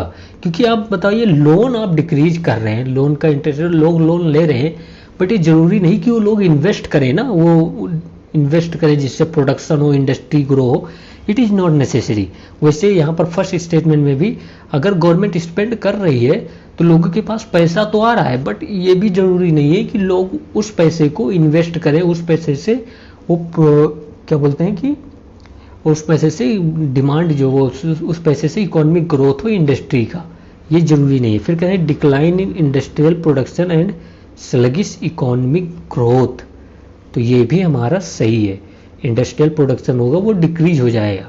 ठीक है, तो यही तो इकोनॉमिक ग्रोथ मैंने क्या देखा स्टैगफ्लेशन में कि इकोनॉमिक ग्रोथ कम हो जाता है। तो क्यों इकोनॉमिक ग्रोथ कम हो जाता है? क्योंकि इंडस्ट्रियल प्रोडक्शन जो है वो कम होता जाता है। ठीक है, केवल इन्फ्लेशन है इकोनॉमी में, उसके अलावा कुछ भी नहीं है। इन्फ्लेशन है, इकोनॉमिक ग्रोथ कम हो रहा है, और इकोनॉमिक ग्रोथ कम है इसलिए इंडस्ट्रियल प्रोडक्शन कम है, और इंडस्ट्रियल प्रोडक्शन कम है इसलिए अनएम्प्लॉयमेंट ज़्यादा हो रहा है। ठीक है, फिर फोर्थ कह रहे हैं कि decrease in aggregate demand and consumer spending. तो एग्रीगेट डिमांड नहीं डिक्रीज हो रहा है, एग्रीगेट डिमांड और कंज्यूमर तो स्पेंड ही नहीं कर रहे हैं। अगर कंज्यूमर स्पेंड करते, समझ रहे हो, अगर कंज्यूमर स्पेंड करते, प्रोडक्ट की डिमांड करते, तो प्रोडक्शन इंडस्ट्रीज को इंक्रीज करना पड़ता, बट यहाँ कंज्यूमर प्रोडक्शन की डिमांड ही नहीं कर रहे। तो ये ऐसी सिचुएशन है, मान लीजिए कि कोरोना वाली सिचुएशन कि मतलब कस्टमर डिमांड ही नहीं कर रहे, या फिर सप्लाई साइड इशू आ गया है, जिससे सप्लाई साइड इशू आ गया है जिससे प्रोडक्ट जो प्राइस है प्रोडक्ट की वो तो इंक्रीज हो रही है, बट जो एग्रीगेट यहाँ पर पूछा है, एग्रीगेट बोल रहा है, मतलब ओवरऑल डिमांड नहीं इंक्रीज हुई है। अदर फैक्टर है इन्फ्लेशन के, यहाँ पर डिमांड रीजन नहीं है इन्फ्लेशन का। ठीक है, अदर फैक्टर है इन्फ्लेशन के। समझ में आया होगा आपको, अगर नहीं आया तो कमेंट कीजिए इसको फिर से। तो 1, 2 एंड 3 आर इसमें सही थे केवल। ठीक है, ये सही था हमारा, 4 इनकरेक्ट था। फिर 170 देखते हैं, ये कह रहा है which of the following are supply side factor. Supply side factor responsible for inflation, important है मैं कहूँगा, ये यूपीएससी जनरली ऐसे ही क्वेश्चन पूछता है। कह रहा है कि फर्स्ट कह रहा है यहाँ पर देखिए, फर्स्ट कह रहा है कि इंक्रीज इन एक्सपोर्ट। अच्छा बताओ एक्सपोर्ट क्यों इंक्रीज होगा? क्योंकि लोग जो फॉरेनर हैं वो इंडियन के प्रोडक्ट को डिमांड करें। एक्सपोर्ट इंक्रीज कब होगा? इंक्रीज इन एक्सपोर्ट होगा जब फॉरेनर जो है वो foreigner demand Indian product increase होता है। तो ये तो डिमांड साइड हो गया ना, तो ये इनकरेक्ट हो गया हमारा। फिर कह रहे हैं इंक्रीज इन गवर्नमेंट एक्सपेंडिचर। अगर गवर्नमेंट एक्सपेंडिचर कर रही तो लोगों के पास मनी आ गया, मनी इंक्रीज हो गया लोगों के पास, और जब लोगों के पास मनी इंक्रीज हुई तो वो तो डिमांड करेंगे ना प्रोडक्ट, तो डिमांड साइड हो गया ना, डिमांड साइड ही हो गया। तो ये भी हमारा इनकरेक्ट हो जाएगा, ये भी। फिर इंक्रीज इन क्रेडिट क्रेशन, अगर क्रेडिट क्रेशन लोन ज़्यादा दे रहे बैंक को तो डिमांड इंक्रीज होगी, वो सप्लाई साइड से नहीं है इन्फ्लेशन, वो सप्लाई साइड का फैक्टर नहीं है इन्फ्लेशन के लिए, तो ये डिमांड हो जाएगा ये। तो हमारा सही जो होगा नन ऑफ दी अबव। ठीक है, ये भी नहीं होगा। फिर 171 देखते हैं, ये कह रहा है which of the following are the cause of demand pull inflation. अब डिमांड पुल इन्फ्लेशन पूछा है, कह रहे हैं कि लोअर इंटरेस्ट रेट। तो ये हमारा लोअर इंटरेस्ट रेट होगा वो सही होगा, क्योंकि अगर लोअर इंटरेस्ट रेट है तो लोगों को ज़्यादा पास पैसा आएगा लोन के द्वारा और वो ज़्यादा डिमांड करेंगे, तो ये सही है। फिर कह रहे हैं हायर गवर्नमेंट एक्सपेंडिचर, यस इससे भी लोगों के पास पैसा आएगा और डिमांड इंक्रीज करेंगे। फिर कह रहे हैं हायर कॉस्ट इनपुट्स। देखो जो कॉस्ट का इनपुट होता है वो आपका कॉस्ट पुल इन्फ्लेशन होता है। कॉस्ट पुल इन्फ्लेशन ये डिमांड पुल में नहीं आएगा, कॉस्ट पुश इन्फ्लेशन बोल सकते हो। तो ये इनकरेक्ट है हमारा, तो सही क्या होगा 1 एंड 2 आर करेक्ट, ठीक है। अब नेक्स्ट देखते हैं 172। ये कह रहा है if the interest rate is decreased, interest rate जो हो गया वो इकोनॉमी में डिक्रीज हो गया, इट विल, तो उसका क्या इम्पैक्ट होगा, क्या कॉन्सिक्वेंस होंगे, ठीक है। कह रहा है कि इंटरेस्ट रेट डिक्रीज हो गया तो क्या होगा, तो कहते हैं decrease the consumption expenditure in the economy. कह रहे हैं कि अगर इंटरेस्ट रेट डिक्रीज हो गया तो कंजम्पशन जो है इकोनॉमी में वो डिक्रीज हो जाएगा। देखो ये बिल्कुल मतलब ज़रूरी नहीं है कि ये कंजम्पशन इकोनॉमी में अगर इंटरेस्ट रेट डिक्रीज हो जाए तो डिक्रीज हो जाए, अगर कम, बल्कि अगर इंटरेस्ट रेट डिक्रीज हो गया तो लोगों के पास पैसा ज़्यादा आएगा तो वो कंजम्पशन यहाँ पर इंक्रीज हो जाएगा, तो ये इनकरेक्ट है हमारा, ठीक है। फिर कह रहे हैं कि increase in the tax collection of the government. कह रहे हैं कि अगर इंटरेस्ट रेट डिक्रीज हो गया तो tax collection of the government, देखो जो टैक्स कलेक्शन है गवर्नमेंट का वो अदर फैक्टर पर भी डिपेंड करता है। ये जरूरी नहीं है कि जो इंटरेस्ट रेट डिक्रीज हो गया तो टैक्स कलेक्शन जो गवर्नमेंट का है वो इंक्रीज हो जाएगा, ये सब जरूरी नहीं, वो बहुत सारे फैक्टर पर डिपेंड है। फिर यहाँ पर देखिए सी कह रहा है कि increase the investment expenditure in the economy. Yes ये करेक्ट है। अगर लोगों के पास पैसा है तो वो बॉन्ड हो गया, शेयर हो गया, गवर्नमेंट सिक्योरिटी, उसको ज़्यादा सब्सक्राइब करेंगे और इससे इन्वेस्टमेंट इंक्रीज होगा, ठीक है। तो ये हमारा सही है। फिर कह रहा है डी में देखिए, कह रहा है increase in the total saving in the economy. भाई सेविंग तो डिक्रीज कर देंगे लोग ना। आप ये मानिए कि जैसे जब इंटरेस्ट रेट डिक्रीज हो गया तो इंटरेस्ट रेट डिपॉजिट पे भी डिक्रीज होगा, और जब डिपॉजिट पे इंटरेस्ट रेट डिक्रीज होगा तो लोग सेव करना कम कर देंगे, डिपॉजिट कम कर देंगे, ठीक है। तो ये इनकरेक्ट हो गया। मैं सभी ऑप्शन इसलिए एक्सप्लेन कर रहा हूँ जिससे आपको क्लियरिटी मिलती रहे, और अगर सभी ऑप्शन जब एक्सप्लेन करते हैं तो एक एक क्वेश्चन में हम 5-5, 6-6 क्वेश्चन सॉल्व करते हुए जाते हैं, ये भी आप देखिए। तो टाइम का आप ज़्यादा मत सोचते हुए, अगर आपको अच्छा लग रहा है तो शेयर कर दीजिएगा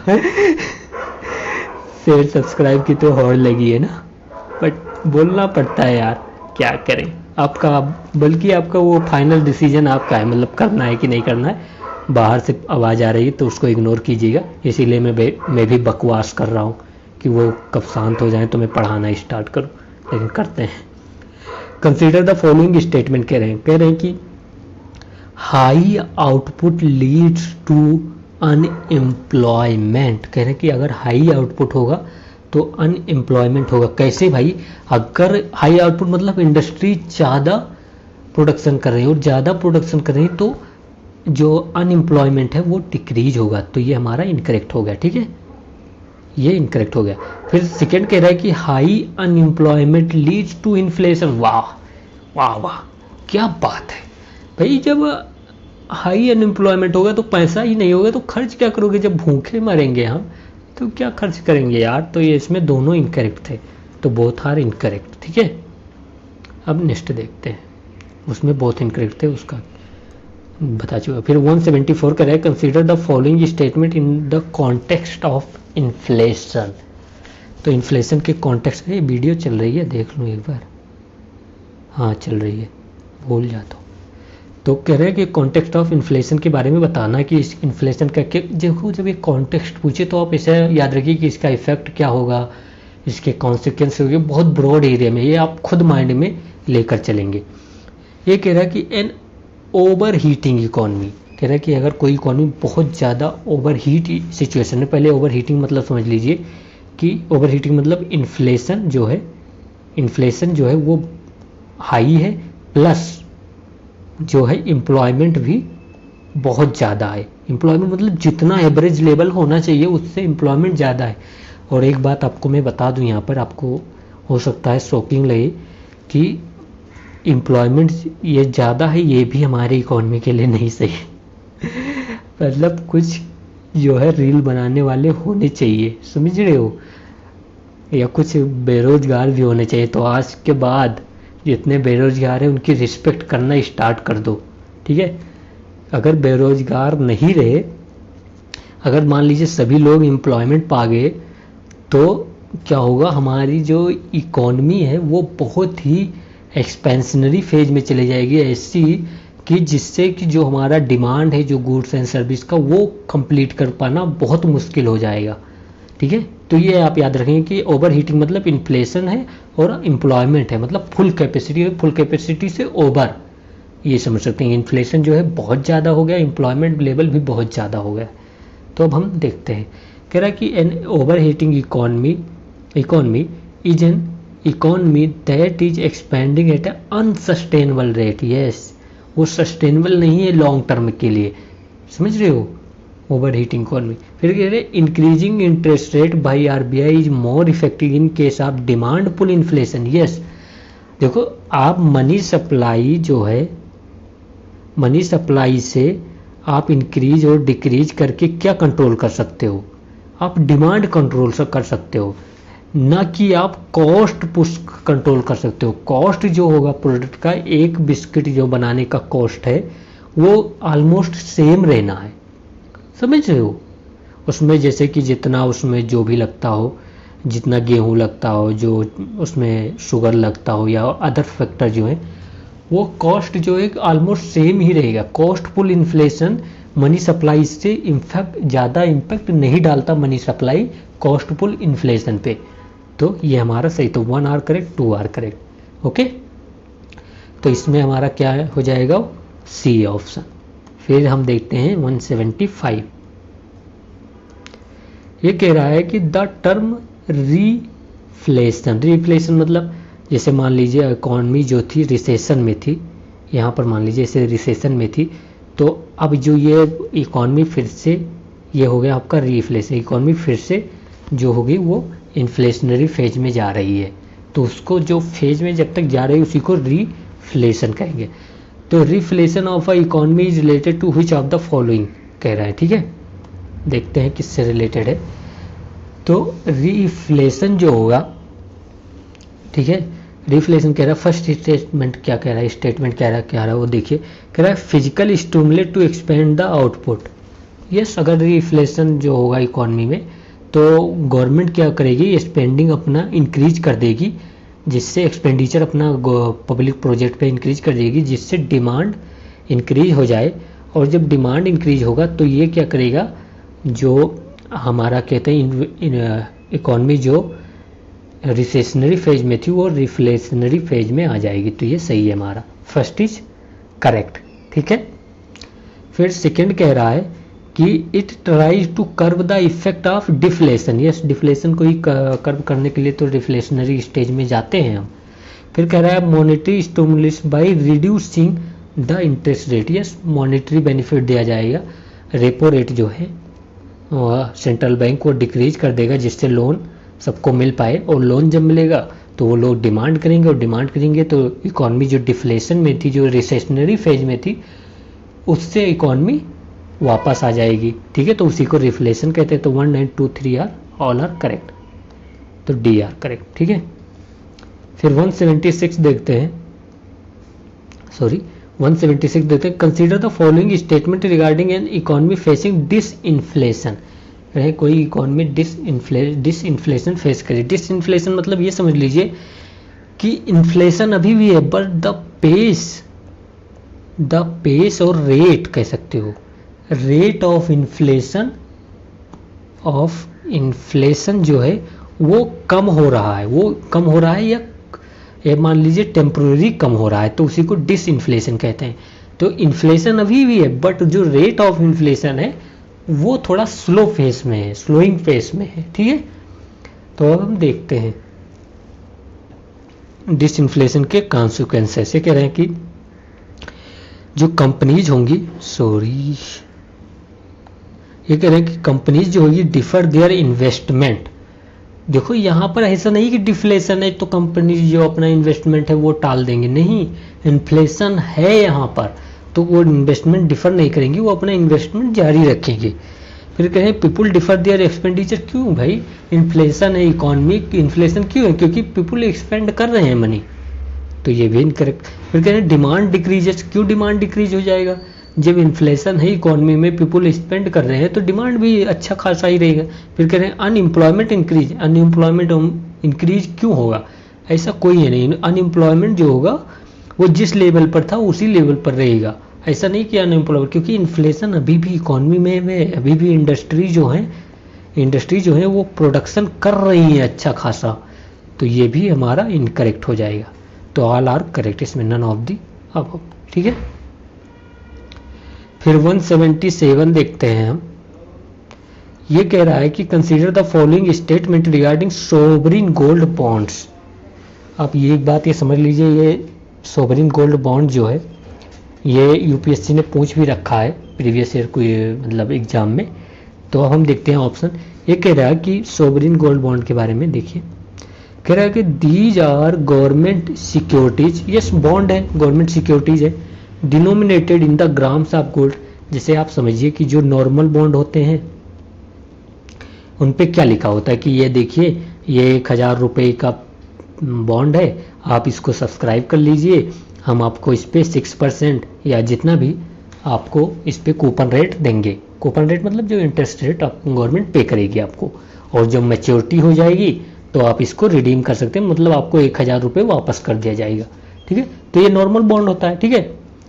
तो अब जो होगा वो सोवरिन गोल्ड बॉन्ड क्या है कि गवर्नमेंट कहेगी कि देखिए ये पेपर है आपका और इस पर लिखा है 1 ग्राम गोल्ड, और जो मार्केट में अभी प्राइस है ना उस प्राइस पर आप इसको बाय कर लीजिए, इस पेपर को बाय कर लीजिए। यहाँ पर फिजिकल गोल्ड नहीं गवर्नमेंट बेच रही है, यहाँ पर करेगी कि ये पेपर आप बाय कर लीजिए मार्केट प्राइस पे। मार्केट प्राइस मान लीजिए अभी शायद चल रहा है 7500, ठीक है, 7500 पे गवर्नमेंट कहेगी बाय कर लीजिए, और हम आपको इस पे फिक्स्ड इंटरेस्ट रेट देंगे। ये याद रखना, फिक्स्ड इंटरेस्ट रेट मतलब जो 75 रुपये आप दोगे उस पर हम आपको फिक्स्ड इंटरेस्ट रेट देंगे, 2.5% शायद है इस समय।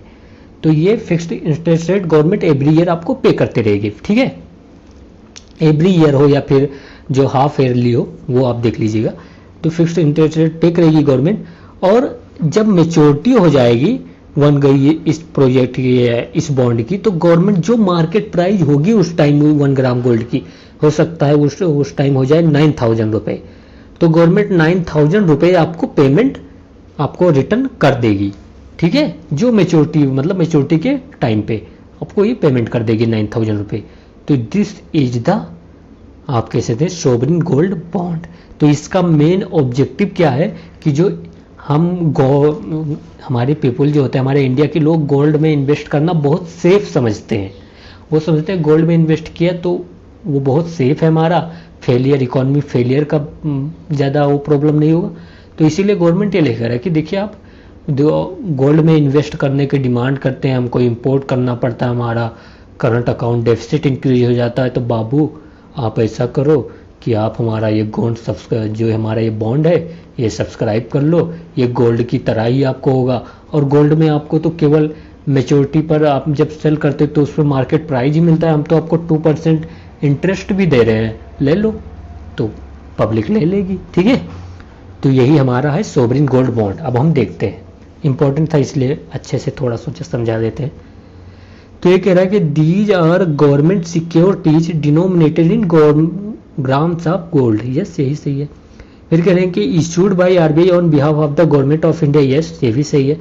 और ये याद रखिए जो सोवरिन गोल्ड बॉन्ड है वो बाय किया जा सकता है चाहे कमर्शियल बैंक हो, ठीक है, या आप चाहे स्मॉल फाइनेंस बैंक हो गए, या आप कह सकते हैं आरआरबी हो गए, वैसे ये सब का कमर्शियल बैंक में है, आरआरबी हो गया, या कोऑपरेटिव बैंक हो उनसे भी। तो कमर्शियल एंड कोऑपरेटिव बैंक दोनों से बाय किया जा सकता है सोवरिन गोल्ड बॉन्ड्स, तो ये याद रखेंगे आप, ठीक है। तो first is correct, 2 is correct. फिर थर्ड कहेगा investor will receive fixed interest rate, yes उनको फिक्स्ड 2.5 इंटरेस्ट रेट शायद देख लीजिएगा, आपको अगर इंटरेस्ट हो वो चाहिए पूछेगा नहीं यूपीएससी।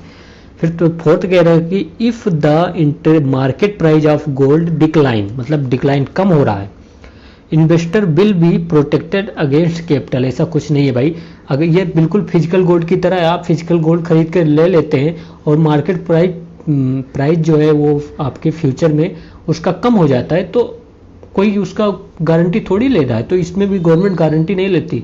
मार्केट प्राइस भाई कम हो गया फ्यूचर में तो आपको कम मिलेगा, ठीक है, और अगर ज़्यादा हो गया तो गवर्नमेंट ज़्यादा पे करेगी। तो 4 इज इनकरेक्ट। तो यहाँ पर हमारा 1, 2 एंड 3 आर करेक्ट ओनली, ठीक है। आई थिंक अगर अब इस पे क्वेश्चन आएगा तो आप सॉल्व कर लेंगे।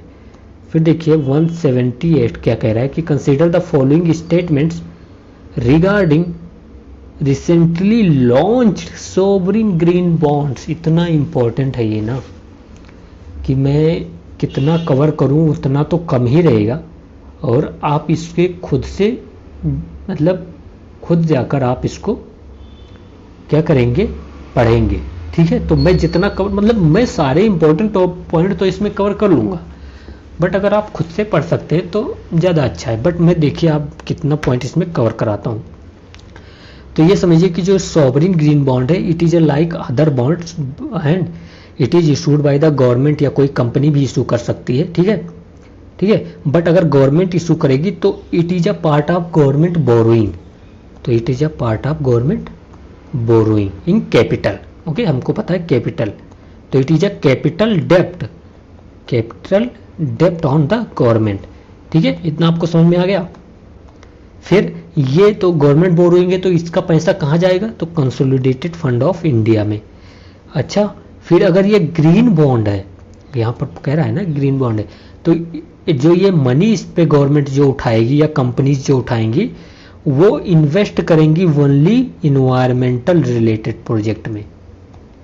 अब ये मत बोल लेना इन्वायरमेंटल रिलेटेड मतलब डिफॉरेस्टेशन वाले में नहीं, डिफॉरेस्टेशन वाले नहीं, जो पॉजिटिव इन्वायरमेंटल रिलेटेड प्रोजेक्ट हैं उसमें इन्वेस्ट करेगी। तो मतलब इसका क्या हो गया कि जो एल्कोहल हो गया या फिर हमारे वेपन्स हो गए, मतलब डिफेंस सेक्टर हो गया, या फिर हमारे न्यूक्लियर एनर्जी सेक्टर हो गया, इसमें गवर्नमेंट नहीं एक्सपेंड कर सकती, ओके। तो ये आपको पता चल गया, इतना आप पूरा याद हो गया। फिर हम देखते हैं नेक्स्ट पॉइंट क्या हो गया। फिर ये याद रखिए कि जो ये सोवरिन ग्रीन बॉन्ड है उसको नॉन रेसिडेंट भी सब्सक्राइब कर सकते हैं, ठीक है, ये पॉइंट आपका क्लियर होगा। फिर एक इस सोवरिन ग्रीन बॉन्ड में जो कहाँ पैसा कहाँ जाएगा, इसके लिए एक कमेटी फॉर्म हुई है। कौन सी कमेटी, इसको green finance working committee, okay. ये कमेटी सेटअप हुई है, ग्रीन फाइनेंस वर्किंग कमेटी, किसके अंडर, मिनिस्ट्री ऑफ फाइनेंस के अंडर। ये इसका काम क्या है, इसको पहले इसको देखते हैं, इसका चेयरमैन क्या होगा। इसका चेयरमैन जो होगा वो चीफ इकोनॉमिक एडवाइजर होंगे, ठीक है। इसके chairman green finance working committee है जो कि, ठीक है, इसके चेयरमैन कौन होंगे, चीफ इकोनॉमिक एडवाइजर। फिर ये जो कमेटी है इसका काम है, क्या काम है इसका, इसका जो काम है वो है कि कौन कौन से प्रोजेक्ट पे पैसा जाएगा वो डिसाइड करेगी ये कमेटी, ठीक है। तो ये आपको हो गया, ये प्रोजेक्ट सिलेक्ट करेगी, आपको इतना क्लियर हो गया। फिर एक पॉइंट और याद रखेंगे कि जो सोवरिन ग्रीन बॉन्ड है like other bond is a tradable मतलब सेकेंडरी मार्केट में आप इसको सेल कर सकते हैं, ठीक है।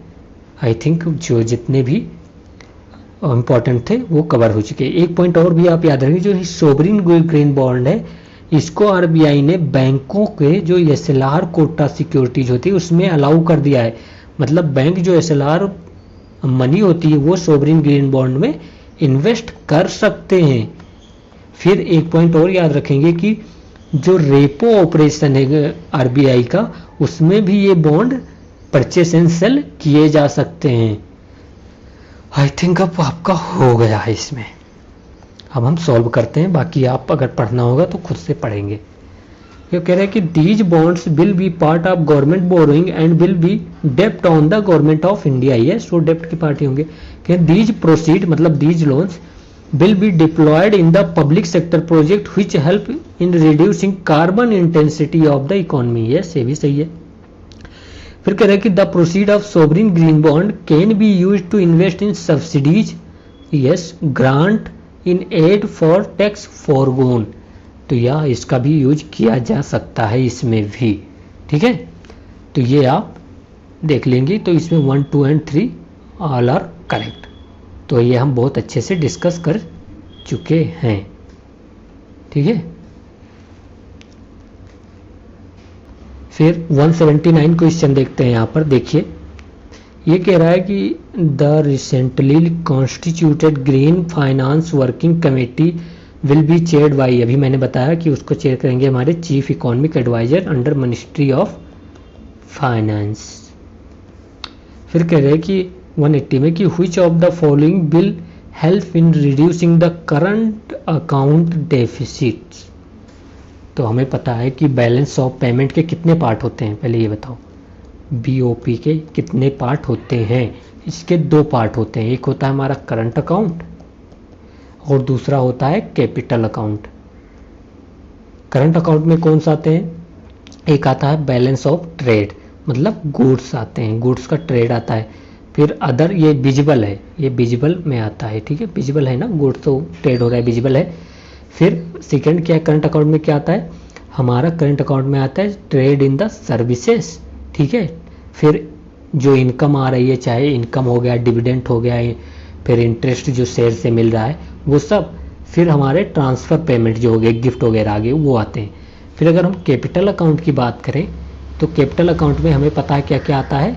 पहले हमारे आते हैं इन्वेस्टमेंट, कौन कौन से? एफडीआई एंड एफपीआई आते हैं। फिर बोरोइंग आती है गवर्नमेंट की, कौन कौन सी बोरोइंग आती है? एक्सटर्नल कमर्शियल बोरोइंग हो गई या फिर गवर्नमेंट बोरोइंग। फिर जो डिपॉजिट होते हैं वो भी आते हैं, एनआरआई डिपॉजिट भी हमारे कैपिटल अकाउंट का पार्ट है। आई थिंक आपका रिवीजन हो चुका है। अब हम देखते हैं, ये कह रहा है कि which of the following will help in the current account deficit. अब देखते हैं हम आंसर। तो यहाँ पर कह रहा है ऑप्शन में, फर्स्ट ऑप्शन देखिए, यहाँ पर कह रहा है कि adopting suitable policy to attract FDI. वहाँ पर क्या था? करंट अकाउंट डेफिसिट को डिक्रीज करने में। तो अगर सुइटेबल पॉलिसी आप अडॉप्ट कर रहे हो एफडीआई एफपीआई लाने की, तो इससे करंट अकाउंट डेफिसिट तो पक्का है कि कम होगा ही होगा। क्योंकि अगर एफडीआई एफपीआई आता है तो इससे इकोनॉमिक ग्रोथ होगा, और इकोनॉमिक ग्रोथ होगा तो हम एक्सपोर्ट करेंगे तो हमारे पास जो इंपोर्ट एक्सपोर्ट में हमारा जो माइनस है वो हम अच्छे से प्लस में आ जाएंगे। फिर कह रहे हैं कि the foreign currency earnings of India IT sector. बहुत सही बात, अगर फॉरेन करेंसी अर्न कर रही है इंडिया, आईटी सेक्टर एक्सपोर्ट कर रही है, तो उससे हमारा करंट अकाउंट डेफिसिट तो कम ही होगा ना, तो सही है। फिर कह रहे हैं foreign investment in government securities. मैंने बताया कि जो एफडीआई एफपीआई होते हैं या फिर गवर्नमेंट बोरिंग होती है या जो इन्वेस्टमेंट सेक्शन होता है स्पेशली, वो हमारा कैपिटल अकाउंट का पार्ट है। और जब कैपिटल का है तो करंट अकाउंट डेफिसिट से रिलेटेड ही नहीं, तो थर्ड इज इनकरेक्ट। तो हमारा 1 एंड 2 आर करेक्ट। फिर हम देखते हैं 181 नंबर क्वेश्चन। इसमें कह रहा है कि integrated ombudsman scheme is applicable. आप ओम्बड्समैन स्कीम मतलब आप ये समझ लीजिए कि जैसे आपको प्रॉब्लम हुई किसी ऑनलाइन पेमेंट में, तो आप किसके पास जाएंगे? तो ये एक बॉडी है जो आपके प्रॉब्लम को सुनेगा, आपके सॉल्व करेगा आपकी प्रॉब्लम को। तो इंटीग्रेटेड ओम्बड्समैन, यहाँ इंटीग्रेटेड से आप समझ सकते हैं कि जितने ओम्बड्समैन होंगे फाइनेंशियल इंटरमीडियरीज के, उनको मिलाकर एक ओम्बड्समैन बनाया गया। तो यस, उसमें बैंक भी हैं, ठीक है, इंटीग्रेटेड ओम्बड्समैन स्कीम में एनबीएफसी भी है, पेमेंट सिस्टम प्रोवाइडर जैसे हो गया, हमारे बहुत सारे पेमेंट सिस्टम प्रोवाइडर्स होते हैं तो वो भी हैं। फिर हो गया क्रेडिट इंफॉर्मेशन कंपनीज जो हैं वो भी आती हैं। तो यहाँ पर हमारा ऑल ऑफ दी अबव हो जाएगा। ये आपको मतलब रट्टा मारना है, वो तो फैक्ट है भाई, मैं उसमें क्या आपको कॉन्सेप्ट दे दूँ ये बताइए। फिर 182 में देखिए, consider the following statement regarding the integrated ombudsman scheme 2021, ठीक है। इसमें कह रहा है कि RBI will appoint the ombudsman for a period of not exceeding 5 year, नहीं यहाँ पर 3 ईयर्स हो जाएगा। आरबीआई अपॉइंट करता है ओम्बड्समैन के चेयरमैन को, या आप कह सकते हैं कि गवर्नर एंड डिप्टी गवर्नर को ओम्बड्समैन के, बट उसके जो टर्म है वो 3 ईयर्स है, ओके, एट अ टाइम, एक टाइम पर। तो ये इनकरेक्ट हो जाएगा। फिर फोर्थ सेकंड कह रहा है कि there is a limit to the dispute value that can be brought before the ombudsman. नहीं भाई, आपका चाहे जितना का प्रॉब्लम हुआ हो वो आप पूरा यहाँ पर ला सकते हैं, यहाँ पर कोई लिमिट नहीं है। तो यहाँ पर हमारा सही ऑप्शन क्या हो जाएगा, मतलब दोनों इनकरेक्ट हैं, ठीक है। तो none of the above are correct, वो देख लीजिएगा डी यहाँ पर। फिर 123 में देखते हैं, यहाँ पर नॉन ऑफ दी हो। 123 कहता है consider the following statement regarding किसान क्रेडिट कार्ड जो कि नाबार्ड इशू किया है। नाबार्ड के अंडर, मतलब आप ये कह सकते हैं कि आता है किसान क्रेडिट कार्ड। ओके, इशू करने को तो कोई भी इशू कर सकता है, मतलब एक किसान क्रेडिट कार्ड कौन कौन से इशू कर सकते हैं ये देख लीजिए पहले। कमर्शियल बैंक कर सकते हैं, फिर स्मॉल फाइनेंस बैंक भी कर सकते हैं, ठीक है, कोऑपरेटिव बैंक भी कर सकते हैं, फिर आरआरबी जो बैंक होते हैं और रीजनल रूरल बैंक, वो सारे इशू कर सकते हैं हमारे किसान क्रेडिट कार्ड। बट ये जो अंडर आता है वो नाबार्ड के अंडर आता है, और नाबार्ड में आप याद रखेंगे कि ये ऑल इंडिया फाइनेंशियल इंस्टीट्यूशन है और ये डायरेक्ट लोन नहीं देता, रीफाइनेंसिंग करता है, ठीक है। अब हम सॉल्व करते हैं। वैसे नाबार्ड अगर आप पहले की वीडियो देखेंगे तो इन सबको बहुत अच्छे से डिस्कस किया हुआ, तो ज़्यादा सोचने की जरूरत नहीं। फर्स्ट कह रहा है कि it provide short term credit for the cultivation of crops as well as long term credit.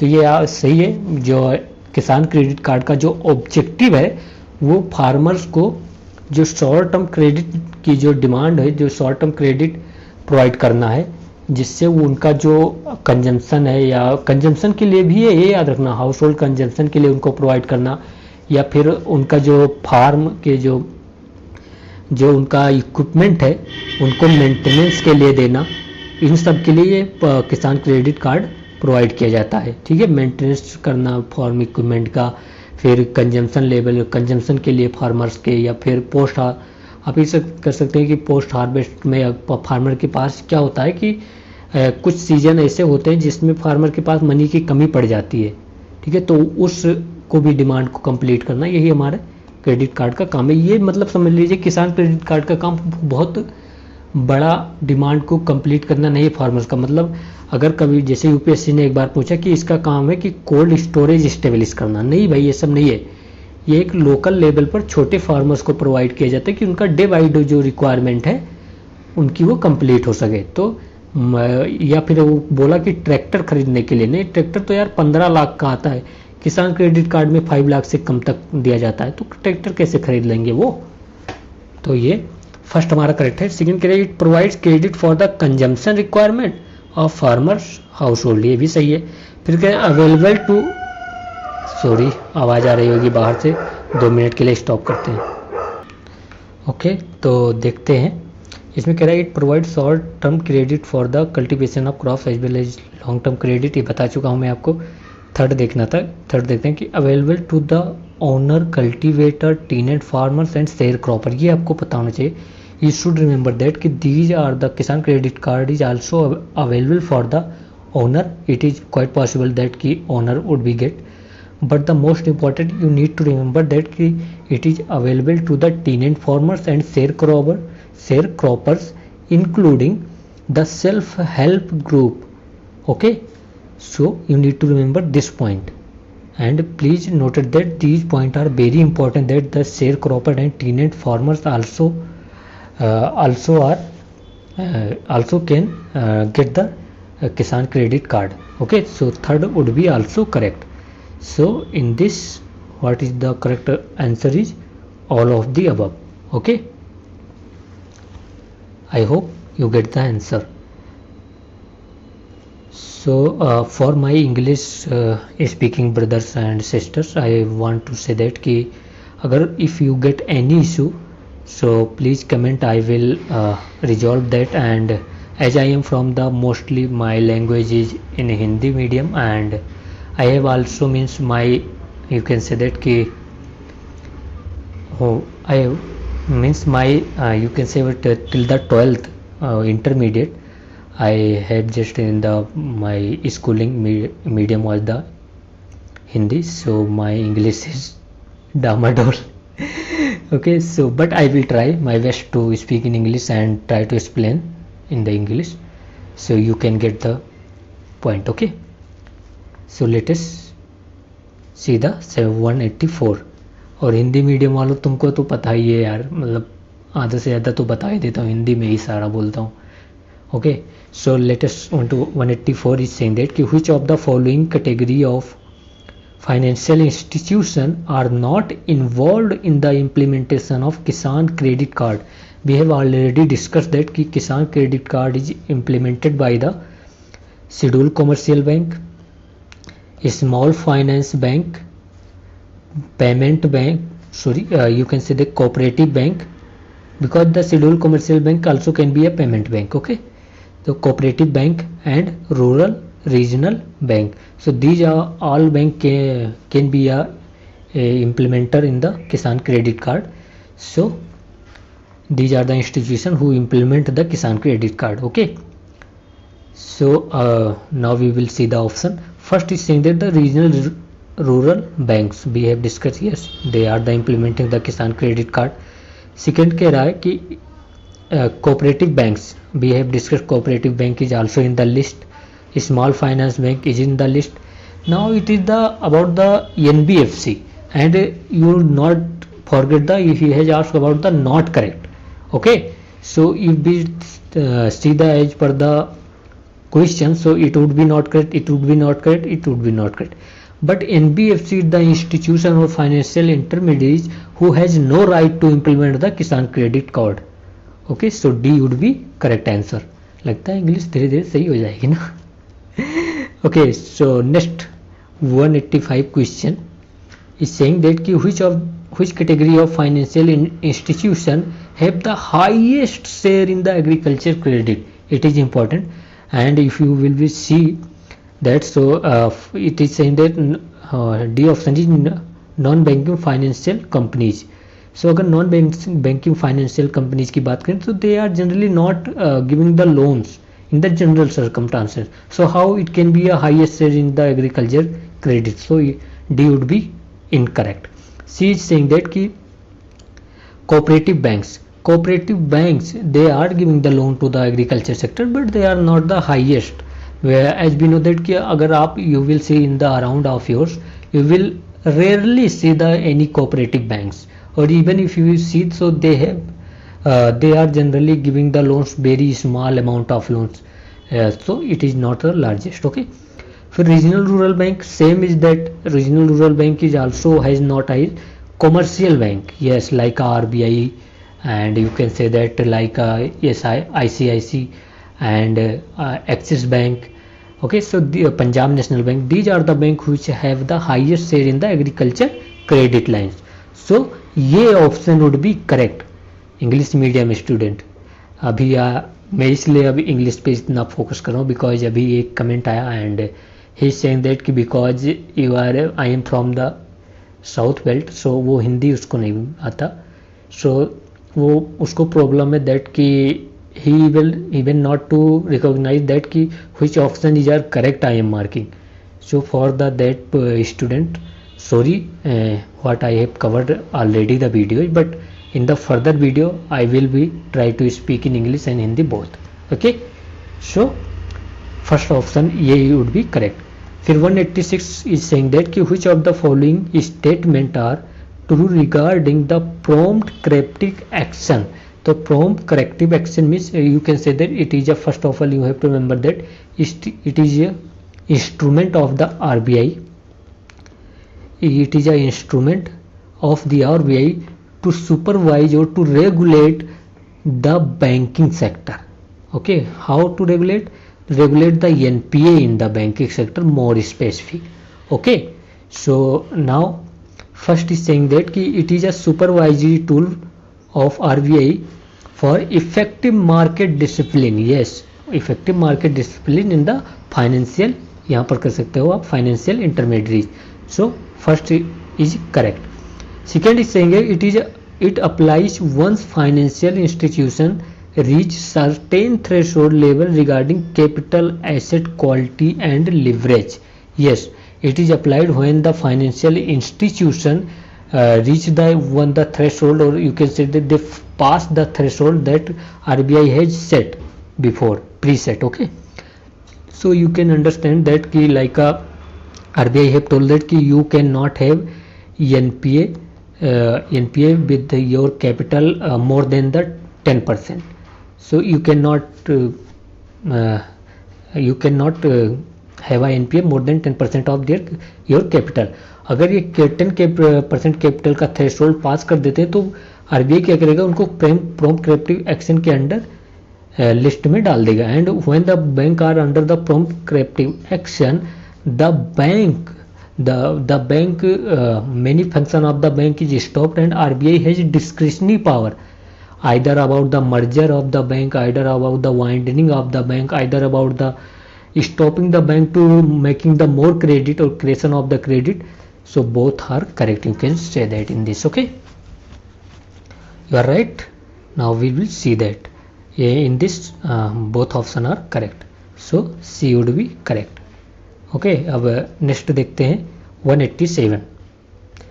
So which of the following action, मैं यहाँ पर कह रहा हूँ which of the following action RBI can take once it declares a particular bank under prompt corrective action.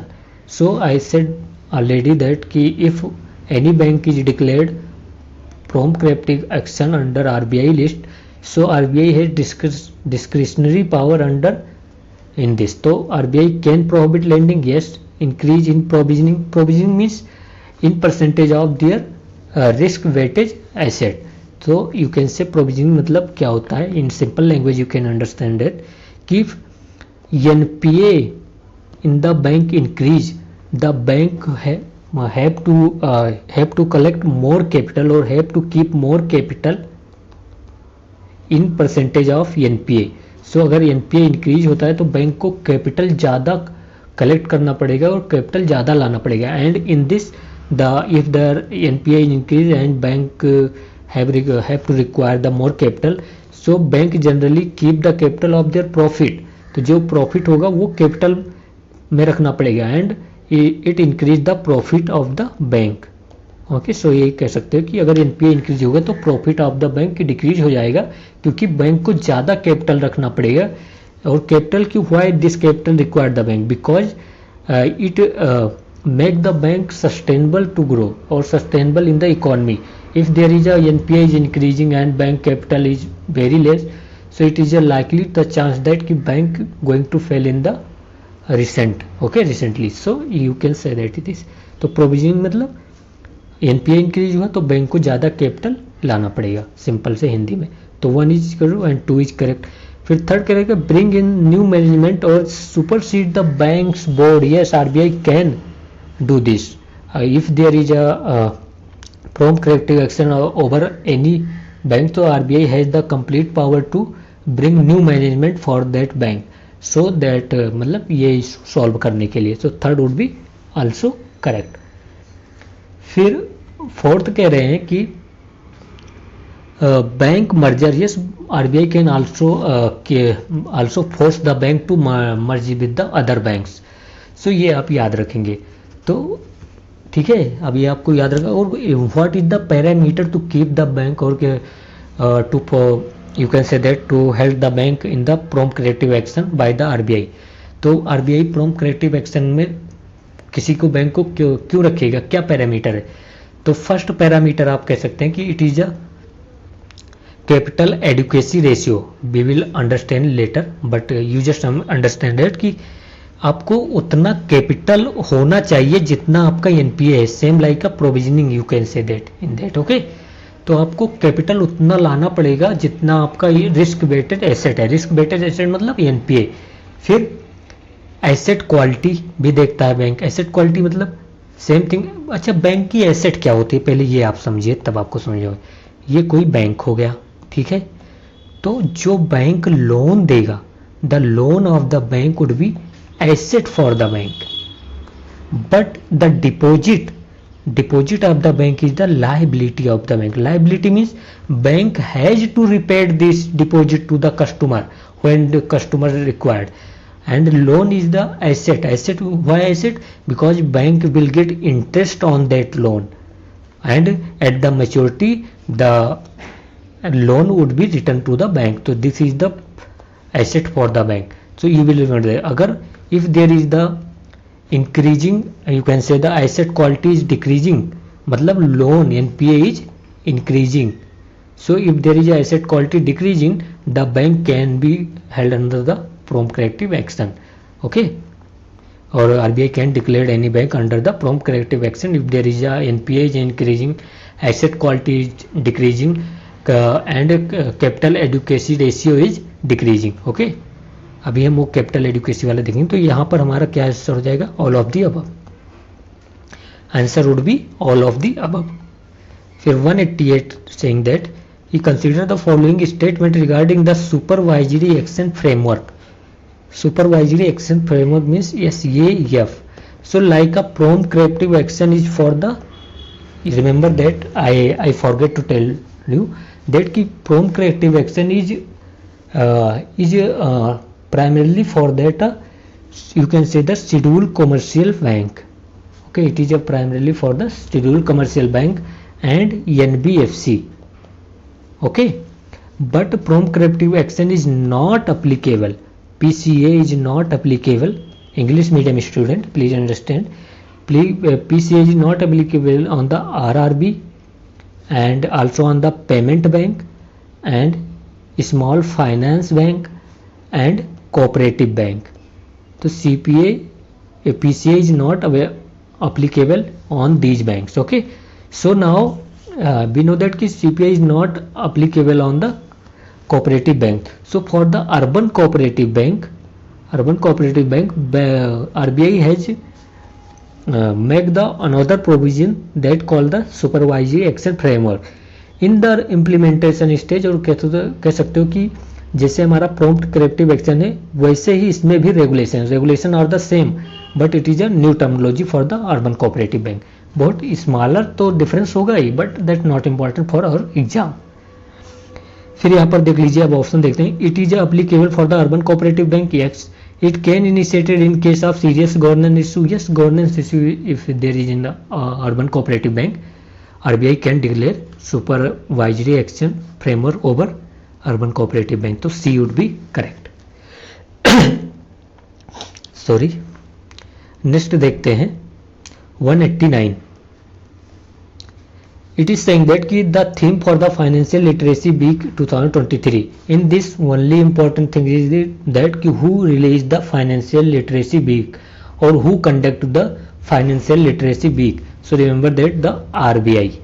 Okay, RBI conduct the Financial Literacy Week. Okay, so theme की बात करें तो it is the theme that be governance, financial behavior, your savior.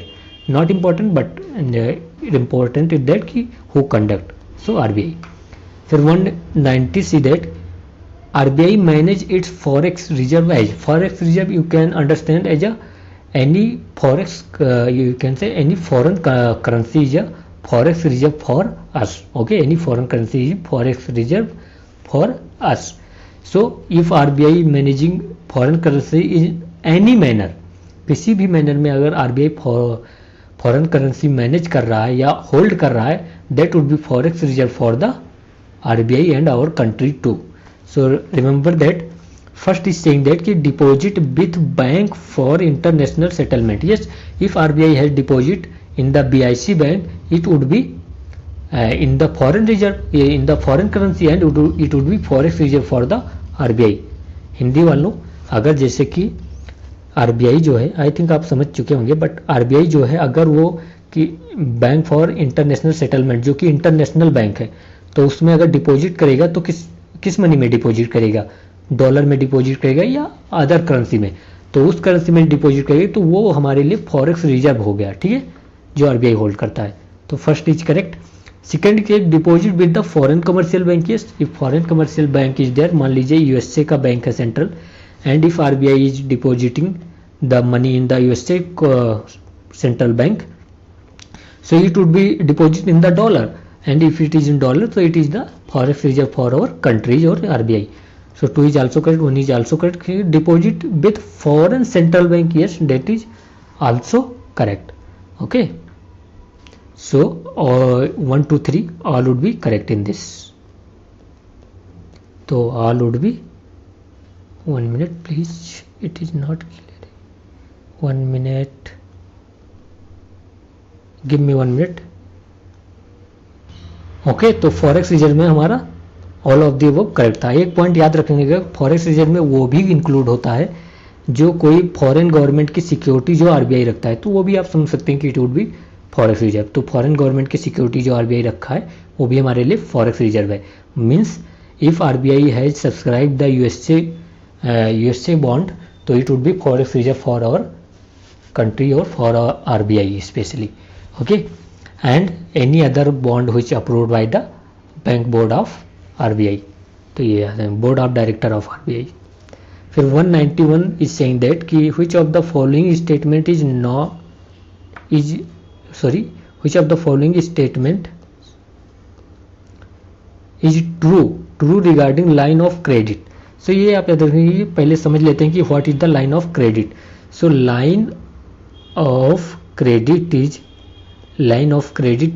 it is a credit, you can say that it is a credit or it is a loan which is preset। remember that it is a predetermined loan or preset loan that one bank has contract to lend other individual and company you can say that। so it is a contract between the bank, okay, revision is that कि it is a contract between the bank and individual or company that is preset or predetermined that the bank would be lend or would be give the loan to company or individual at the time of requirement। okay, so now it would be correct।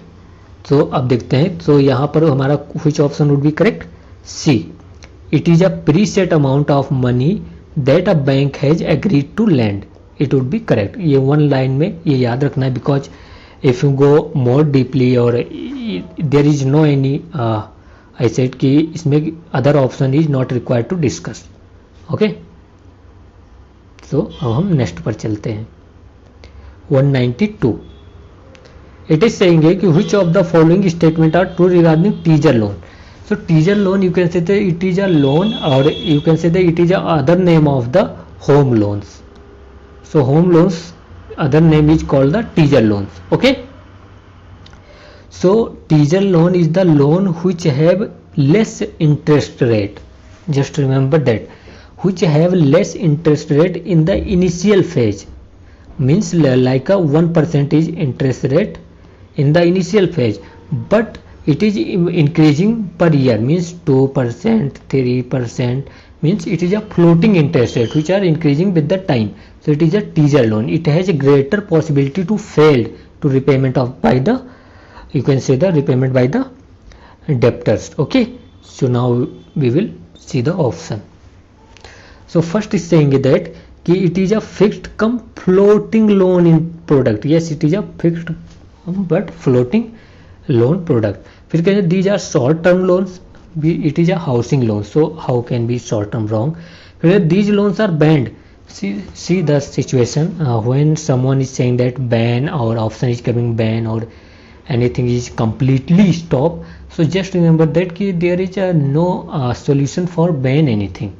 okay, हर चीज़ को ban करके आप आगे नहीं बढ़ सकते international globalise situation में। so there is not ban, everything is almost all thing is required regulation in the economy। ban is something like a you अगर आप देखते होंगे like a gambling, government is not banning gambling। आपका point हो सकता है कि government should ban the gambling and other app, but government will be not banned and it is correct decision of the government, because if government will ban the gambling, even government ban this, but public will not stop and it will go in the black marketing by gambling, and government even not get the revenue or tax। okay, so ये stop होने वाला नहीं है। that's why we even you will see that कि every party is saying that कि liquor should be banned, but it is not banned, it cannot be banned in the recent situation, as everyone know that कि if the liquor ban, the public will not stop to demanding of the liquor। and the black marketing for the liquor would be started at great level, and even the liquor is not provided by the state or it is completely when I think आपने news में देखा होगा बिहार में liquor ban होने के बाद death is increased. How increased? Because they started to making the liquors on the local level which are toxic for them. Even I have read that they have made the liquor from the urea. समझ रहे हो? तो ये मेरा point of view है, बाकी आप your point of view can be different and it is most important to have a different point of view. So first is correct and ban नहीं किया है आरबीआई ने. उन्होंने कहा कि जो टीजर लेन है, in the teaser loan the bank have to keep more, you can say more capital adequacy ratio for the teaser loans. Okay, तो bank have to keep the asset provisioning in the teaser lane. RBI has increased. So yes, so 2 and 3 are incorrect, first is only correct. Next is 193. देखते हैं, video चल रही है. Yes, 193 is saying that कि the term provisioning in the banking sector, provisioning we have discussed 2-3 times, in the banking sector related to which of the following.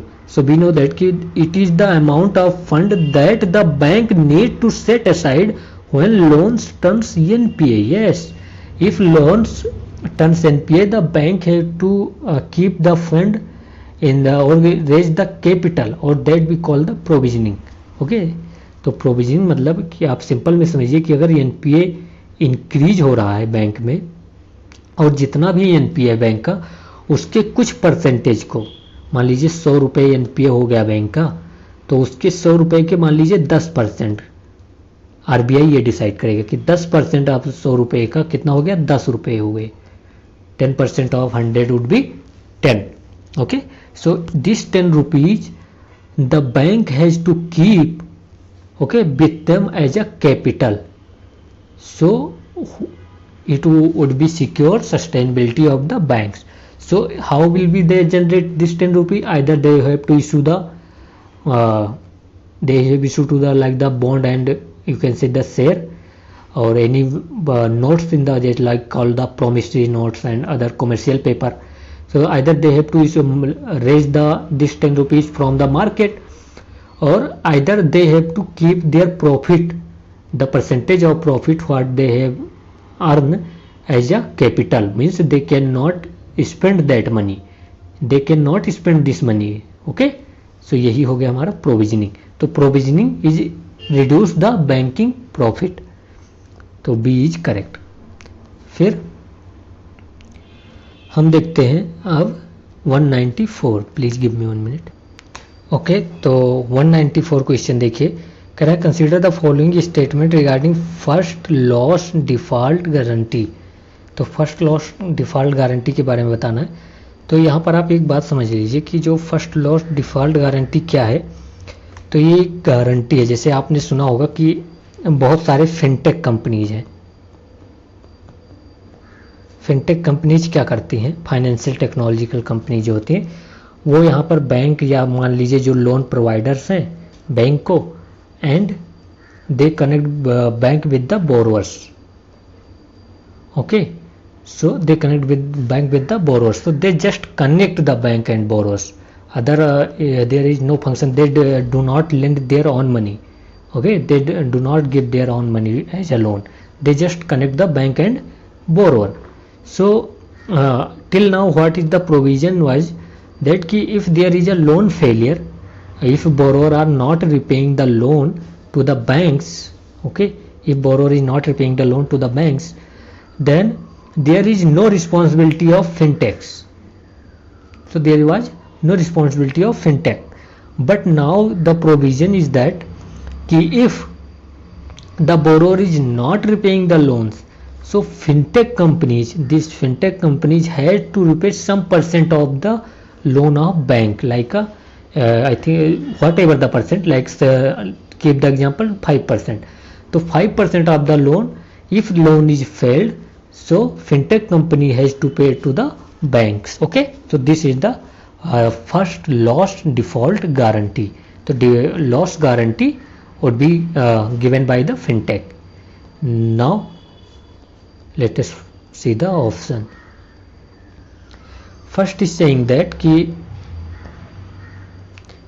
it has been approved by RBI. Yes, RBI has approved that ki if there is a failure by the borrowers, so fintech company has to pay the 5% of the loan. Okay, 5%. It is official 5%. Second is saying that it is a contractual agreement between banks and fintechs under which fintech give guarantee for loss due to default.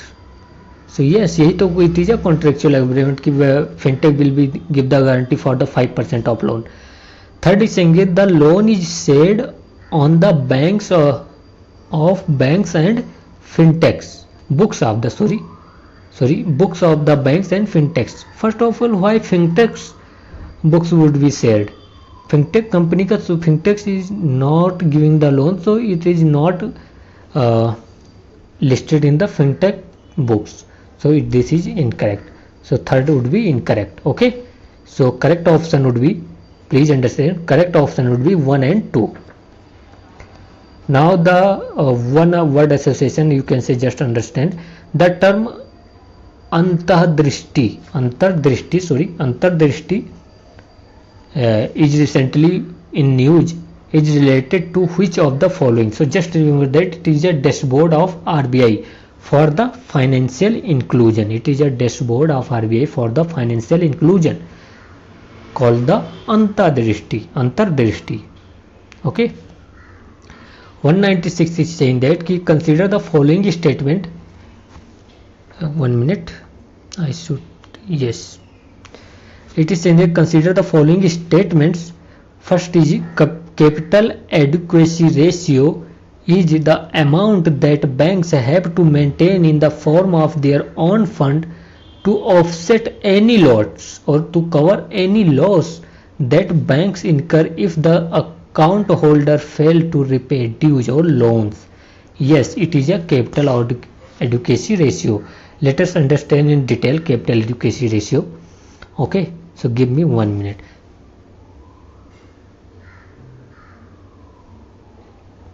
Now the formula, first of all, understand capital adequacy ratio is equal to, okay, bank capital, okay, upon total risk weighted asset. Okay, total risk weighted जो asset है, that is the, okay. So RBI has told that कि there should be capital adequacy ratio 11% in the banking. 11% should be capital adequacy ratio. Okay, and remember that it is mentioned in the Basel norms. Basel norms third. Basel norm third. So in the Basel norm third, capital adequacy ratio is mentioned. So RBI has told the bank you have to maintain the 11% of capital adequacy ratio. So let us understand capital adequacy means you should have capital, adequate capital, more sufficient capital in ratio. In what ratio? In the ratio of the risk weighted. Okay, risk weighted means NPA. What mean by the risk weightage? Risk weightage means NPA. If your NPA is increasing, means your risk weightage is increasing, your risk asset is increasing. Okay, risk weightage asset. Weightage asset मतलब weightage में, if you are like a if you are paying the if you are giving the loan to sector which are more likely to pay the loan, so your risk is less. But if you are giving the loan to Vijay Mallya, means your risk is high, so you have to keep the more capital. Okay, so let us understand, if RBI has told the bank to keep the capital adequacy ratio 11%, so 11% means if bank have total 100 rupee NPA, so bank have to keep 11 rupee capital. 11 rupee as a capital, so it would be 11%. Okay, that is Okay, but just remember that, 1 minute.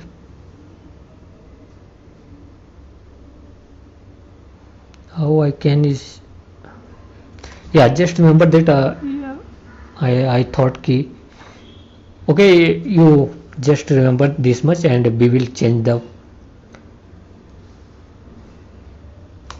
oh my god, yes. Now understand that कि 11% जब capital adequacy ratio था 11%, that means bank have to keep the capital 11% if they have 100 risk weighted asset. Okay, but what would happen if their risk is increase? risk weighted जो risk weightage asset है वो increase हो गया. Increase means there would be now 200 rupees risk और NPA. Just remember that 200 rupees is NPA. Okay, so how 11% they have to maintain 11%. So now they have to capital increase. How much they have to capital increase for the 11%? They have to increase the capital 22 rupees. So if the 100, so how much it would become? Just see, 2 and 11. So now it would be this capital is increment is called the capital adequacy ratio. If your NPA is increasing, so your capital should be increasing that ratio. Okay, that is capital adequacy ratio. I hope you have understood. Now see the, so for this first option would be correct. Okay, second is saying that capital adequacy ratio is decided by each individual banks. Wow, if it is the situation, all bank would be decide the capital adequacy ratio should be 0 because they have to keep the less capital, so their profit would be increased. So it is not, it is a RBI who decide the capital adequacy ratio. Okay, so answer would be only 1. Okay, now it is a 197 number question, very important. It is asking about the additional tier 1 bonds. Remember that this bond is included in the Basel norms. Third, to what the requirement of the capital adequacy ratio. If there is a capital adequacy ratio, so bank can issue this bond to complete the capital adequacy ratio. Okay, so there is some difference in the additional tier 1 bond and other simple or normal bond. There is a difference that normal, if there is a normal bond, it has maturity and in the maturity principal would be written in normal bond, and till the maturity in normal bond the interest would be paid to by the bank or a company to the investors. But in the case of tier 1 bond, additional tier 1 bond, there would be no maturity period, means no principal return in theory. In practical may they return the, but in theory there would be no maturity period, there is no principal return, and remember that the interest rate would be paid to the investor, but bank whenever they want they can cancel the interest rate to investors.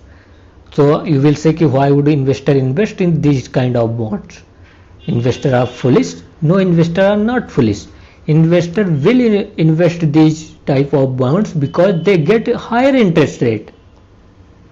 Okay, in you can say that in respect of the normal bonds, if normal bonds is paying 7%, additional 10 bond will be paid 10% interest rate. So investor will be invest in these bonds. Okay, so now would be see the option.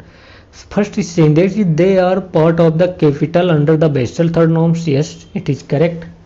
They are the capital because they are the perpetual, means never ending in nature and have no maturity period. Yes. Third is they can be written write down means you can say that write down means they can be cancelled in case of bank failure. Yes, that is also correct. So option would be all of the above. Okay, give me 1 minute, it should be clear first PDF. Now it would be clear. Yes, now 198 number question. So in 198, first of all, see that ki it is saying which of the following statement are true regarding the liberalized remittances scheme. Video चल रही है? Yes, it is doing. तो liberalized remittances scheme. So I want to keep your attention that as we know that in India we have 100% you can say, or we have in India we have free, or you can say fully current account convertibility, means any amount you can keep outside as a current account means to buy the goods and services you can keep outside any amount from the India, or any amount you also as a trade can inflow in India. But in the capital account, means in the FDI, FPI, borrowing or NRI deposit section, you do not have, you should just remember that we do not have fully capital account convertibility. So as RBI we do not have fully convertible capital account convertibility, so RBI came with this scheme in 2004 and told that ki if there is any individual, okay, remember that individual, okay, if there is any individual who want to, मतलब individual are allowed to outflow, मतलब लेकर जा सकते हैं around $250,000 every individual every year from the abroad, from the India to abroad for the study purpose or any other purpose. तो इतना capital account allow किया गया है इंडिविजुअल को, ठीक है. ये इतना पैसा इंडिया से बाहर ले जा सकते हैं, हिंदी मीडियम वालों, इतना पैसा इंडिया से बाहर ले जा सकते हैं कैपिटल अकाउंट में. करंट अकाउंट में कोई रिस्ट्रिक्शन नहीं है, आप कितना भी ट्रेड करो, कितना भी पैसा ट्रेड करके लेकर आओ, कोई रिस्ट्रिक्शन नहीं है. कितना भी लेकर जाओ पैसा गुड्स एंड सर्विस लाने के लिए, कोई रिस्ट्रिक्शन नहीं है. बट कैपिटल अकाउंट में रिस्ट्रिक्शन है, तो आरबीआई ने ये स्कीम लाया, कहा कि आप इतना पैसा ले जा सकते हैं और इतना ला भी सकते हैं, ठीक है. तो हम देखते हैं, कह रहे हैं कि it is applicable for the individual only and not a companies. So just remember that it is okay, it is correct, it is applicable on the individual, means all resident, okay, it is applicable to individual and all resident. Okay, so first would be correct. Second is saying that it is applicable for both current account and capital account. So yes, it is also is correct. Either you दो current account में भी ले जा सकते हो and in current capital account too, it is in the applicable in the both section, okay.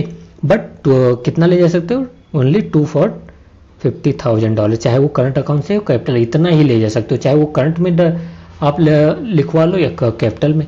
फिर कहें third is saying that कि foreign exchange trading is not permitted in this scheme. Yes, you cannot trade in the dollar or other for the, you cannot keep that money for the trading in the foreign exchange.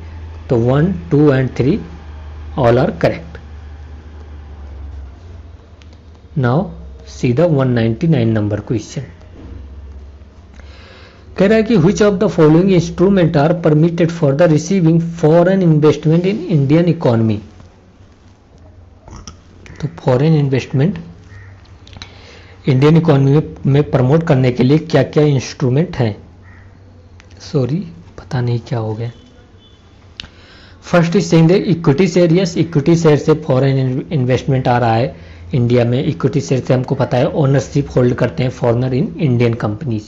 So first is correct. Debenture, yes, by the debenture the foreign investment can come in India. तो debenture is something which must convert in the share, okay.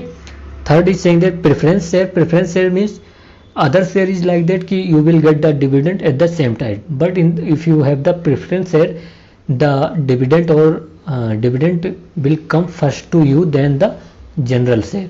So they have the preference in the dividend. Then the share warrant, you can say share warrant is something like you are contract, you have contract to buy the share in the company in the predetermined price, so it is also. So answer would be all of the above. Okay, D would be correct. 200 it is last question, इसके बाद कल देखेंगे. Okay काफ़ी time हो गया, बहुत ही हम उसमें डिस्कस कर रहे हैं समझते हुए, तो इसीलिए ज़्यादा टाइम हुआ, 2 घंटे होने वाले हैं around. So 200 is saying which of the following can be treated as FDI. तो क्या क्या एफडीआई एज ए ट्रीटेड किया जा सकता है. First is investment in the central and state government securities. तो first of all you would remember that the investment in the central and government security, the FDI is not allowed.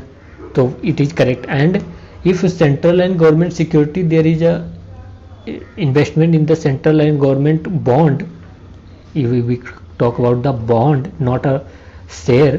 So if there is a bond, so it is a not a capital, it is a debt, you can say that, on the government. Okay, so it would be not considered as a FDI, because we know that ki FDI is something, is a non-debt creating instrument. But if it is a like a bond which are a government bond, so it is a debt for the government, is a debt.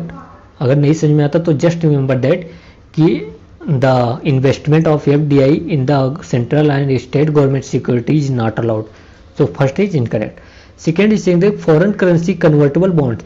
Yes, if there is a foreign currency convertible bond, it would be considered FDI. It is a PYQ option. Okay, so yes, it would be considered. If there is a foreign currency convertible bonds, it would be considered as a FDI, because it would be it is a bond which will be convert. Okay, it is a bond which would be convert as a share, and share which is called the FDI section. So if there is a bond in the company which would be convert as a share, so it would be considered as a convertible bonds. Okay, फिर third is saying that global depository receipt. What is the global depository receipt? You can say that global depository receipt as a like a कि the bank or company are bank and company transferring their share to other bank in the other country like a USA. तो the Indian bank or company transferring the share of their companies to the Bank of USA, and now the Bank of USA will issue the share. Okay, so it is the Bank of USA issue the share, and the money get from this the bank transfer to the company. So it is something like a FDI, because the foreigner are holding the share of the Indian company in the foreign. Okay, so it is a indirect holding, but they are holding. So yes, global depository receipt is one of the type of FDI. Financial lease, it is also FDI. Financial lease means rental asset, you can say that. Sorry, 1 minute. What is the answer? First is the not allowed in the, then foreign convertible bond is something which are considered as a FDI. Then global depository receipt, I told you कि share transfer to the other country's bank and they issued in the market in their country, and the money would be transferred to the India. So yes, if the money is coming and share is transferred, so it is a FDI. Then the financial lease is like a rental. First understand, it is a rental of asset. Okay, and if it is a rental of asset, not a buying and selling. Share में क्या होता है कि आप अपना ownership in the share, ownership is transferred, but in the rental ownership is not transferred. It is something like it is given just for the use. Okay, financial lease it is given just for the use. After the means when ever the owner want they can take their finance. So it is not considered as a, you can say the FDI. Okay, so it would be not, it is just something like a loan, you can understand in the same term. Okay, loan, it is like a loan. So asset is transferred and interest is paid by the rental owners. Okay, so it would be not FDI. This is also not. 2 and 3 are correct. अगर नहीं समझ में आ गया तो do comment, I will try to explain in other example. Okay, so thank you so much. Please share, subscribe और क्या बोलते हैं, शेयर, सब्सक्राइब, लाइक और क्या बोलते हैं, जो भी बोलते होंगे सब कर दीजिएगा। Okay, so thank you so much and keep learning.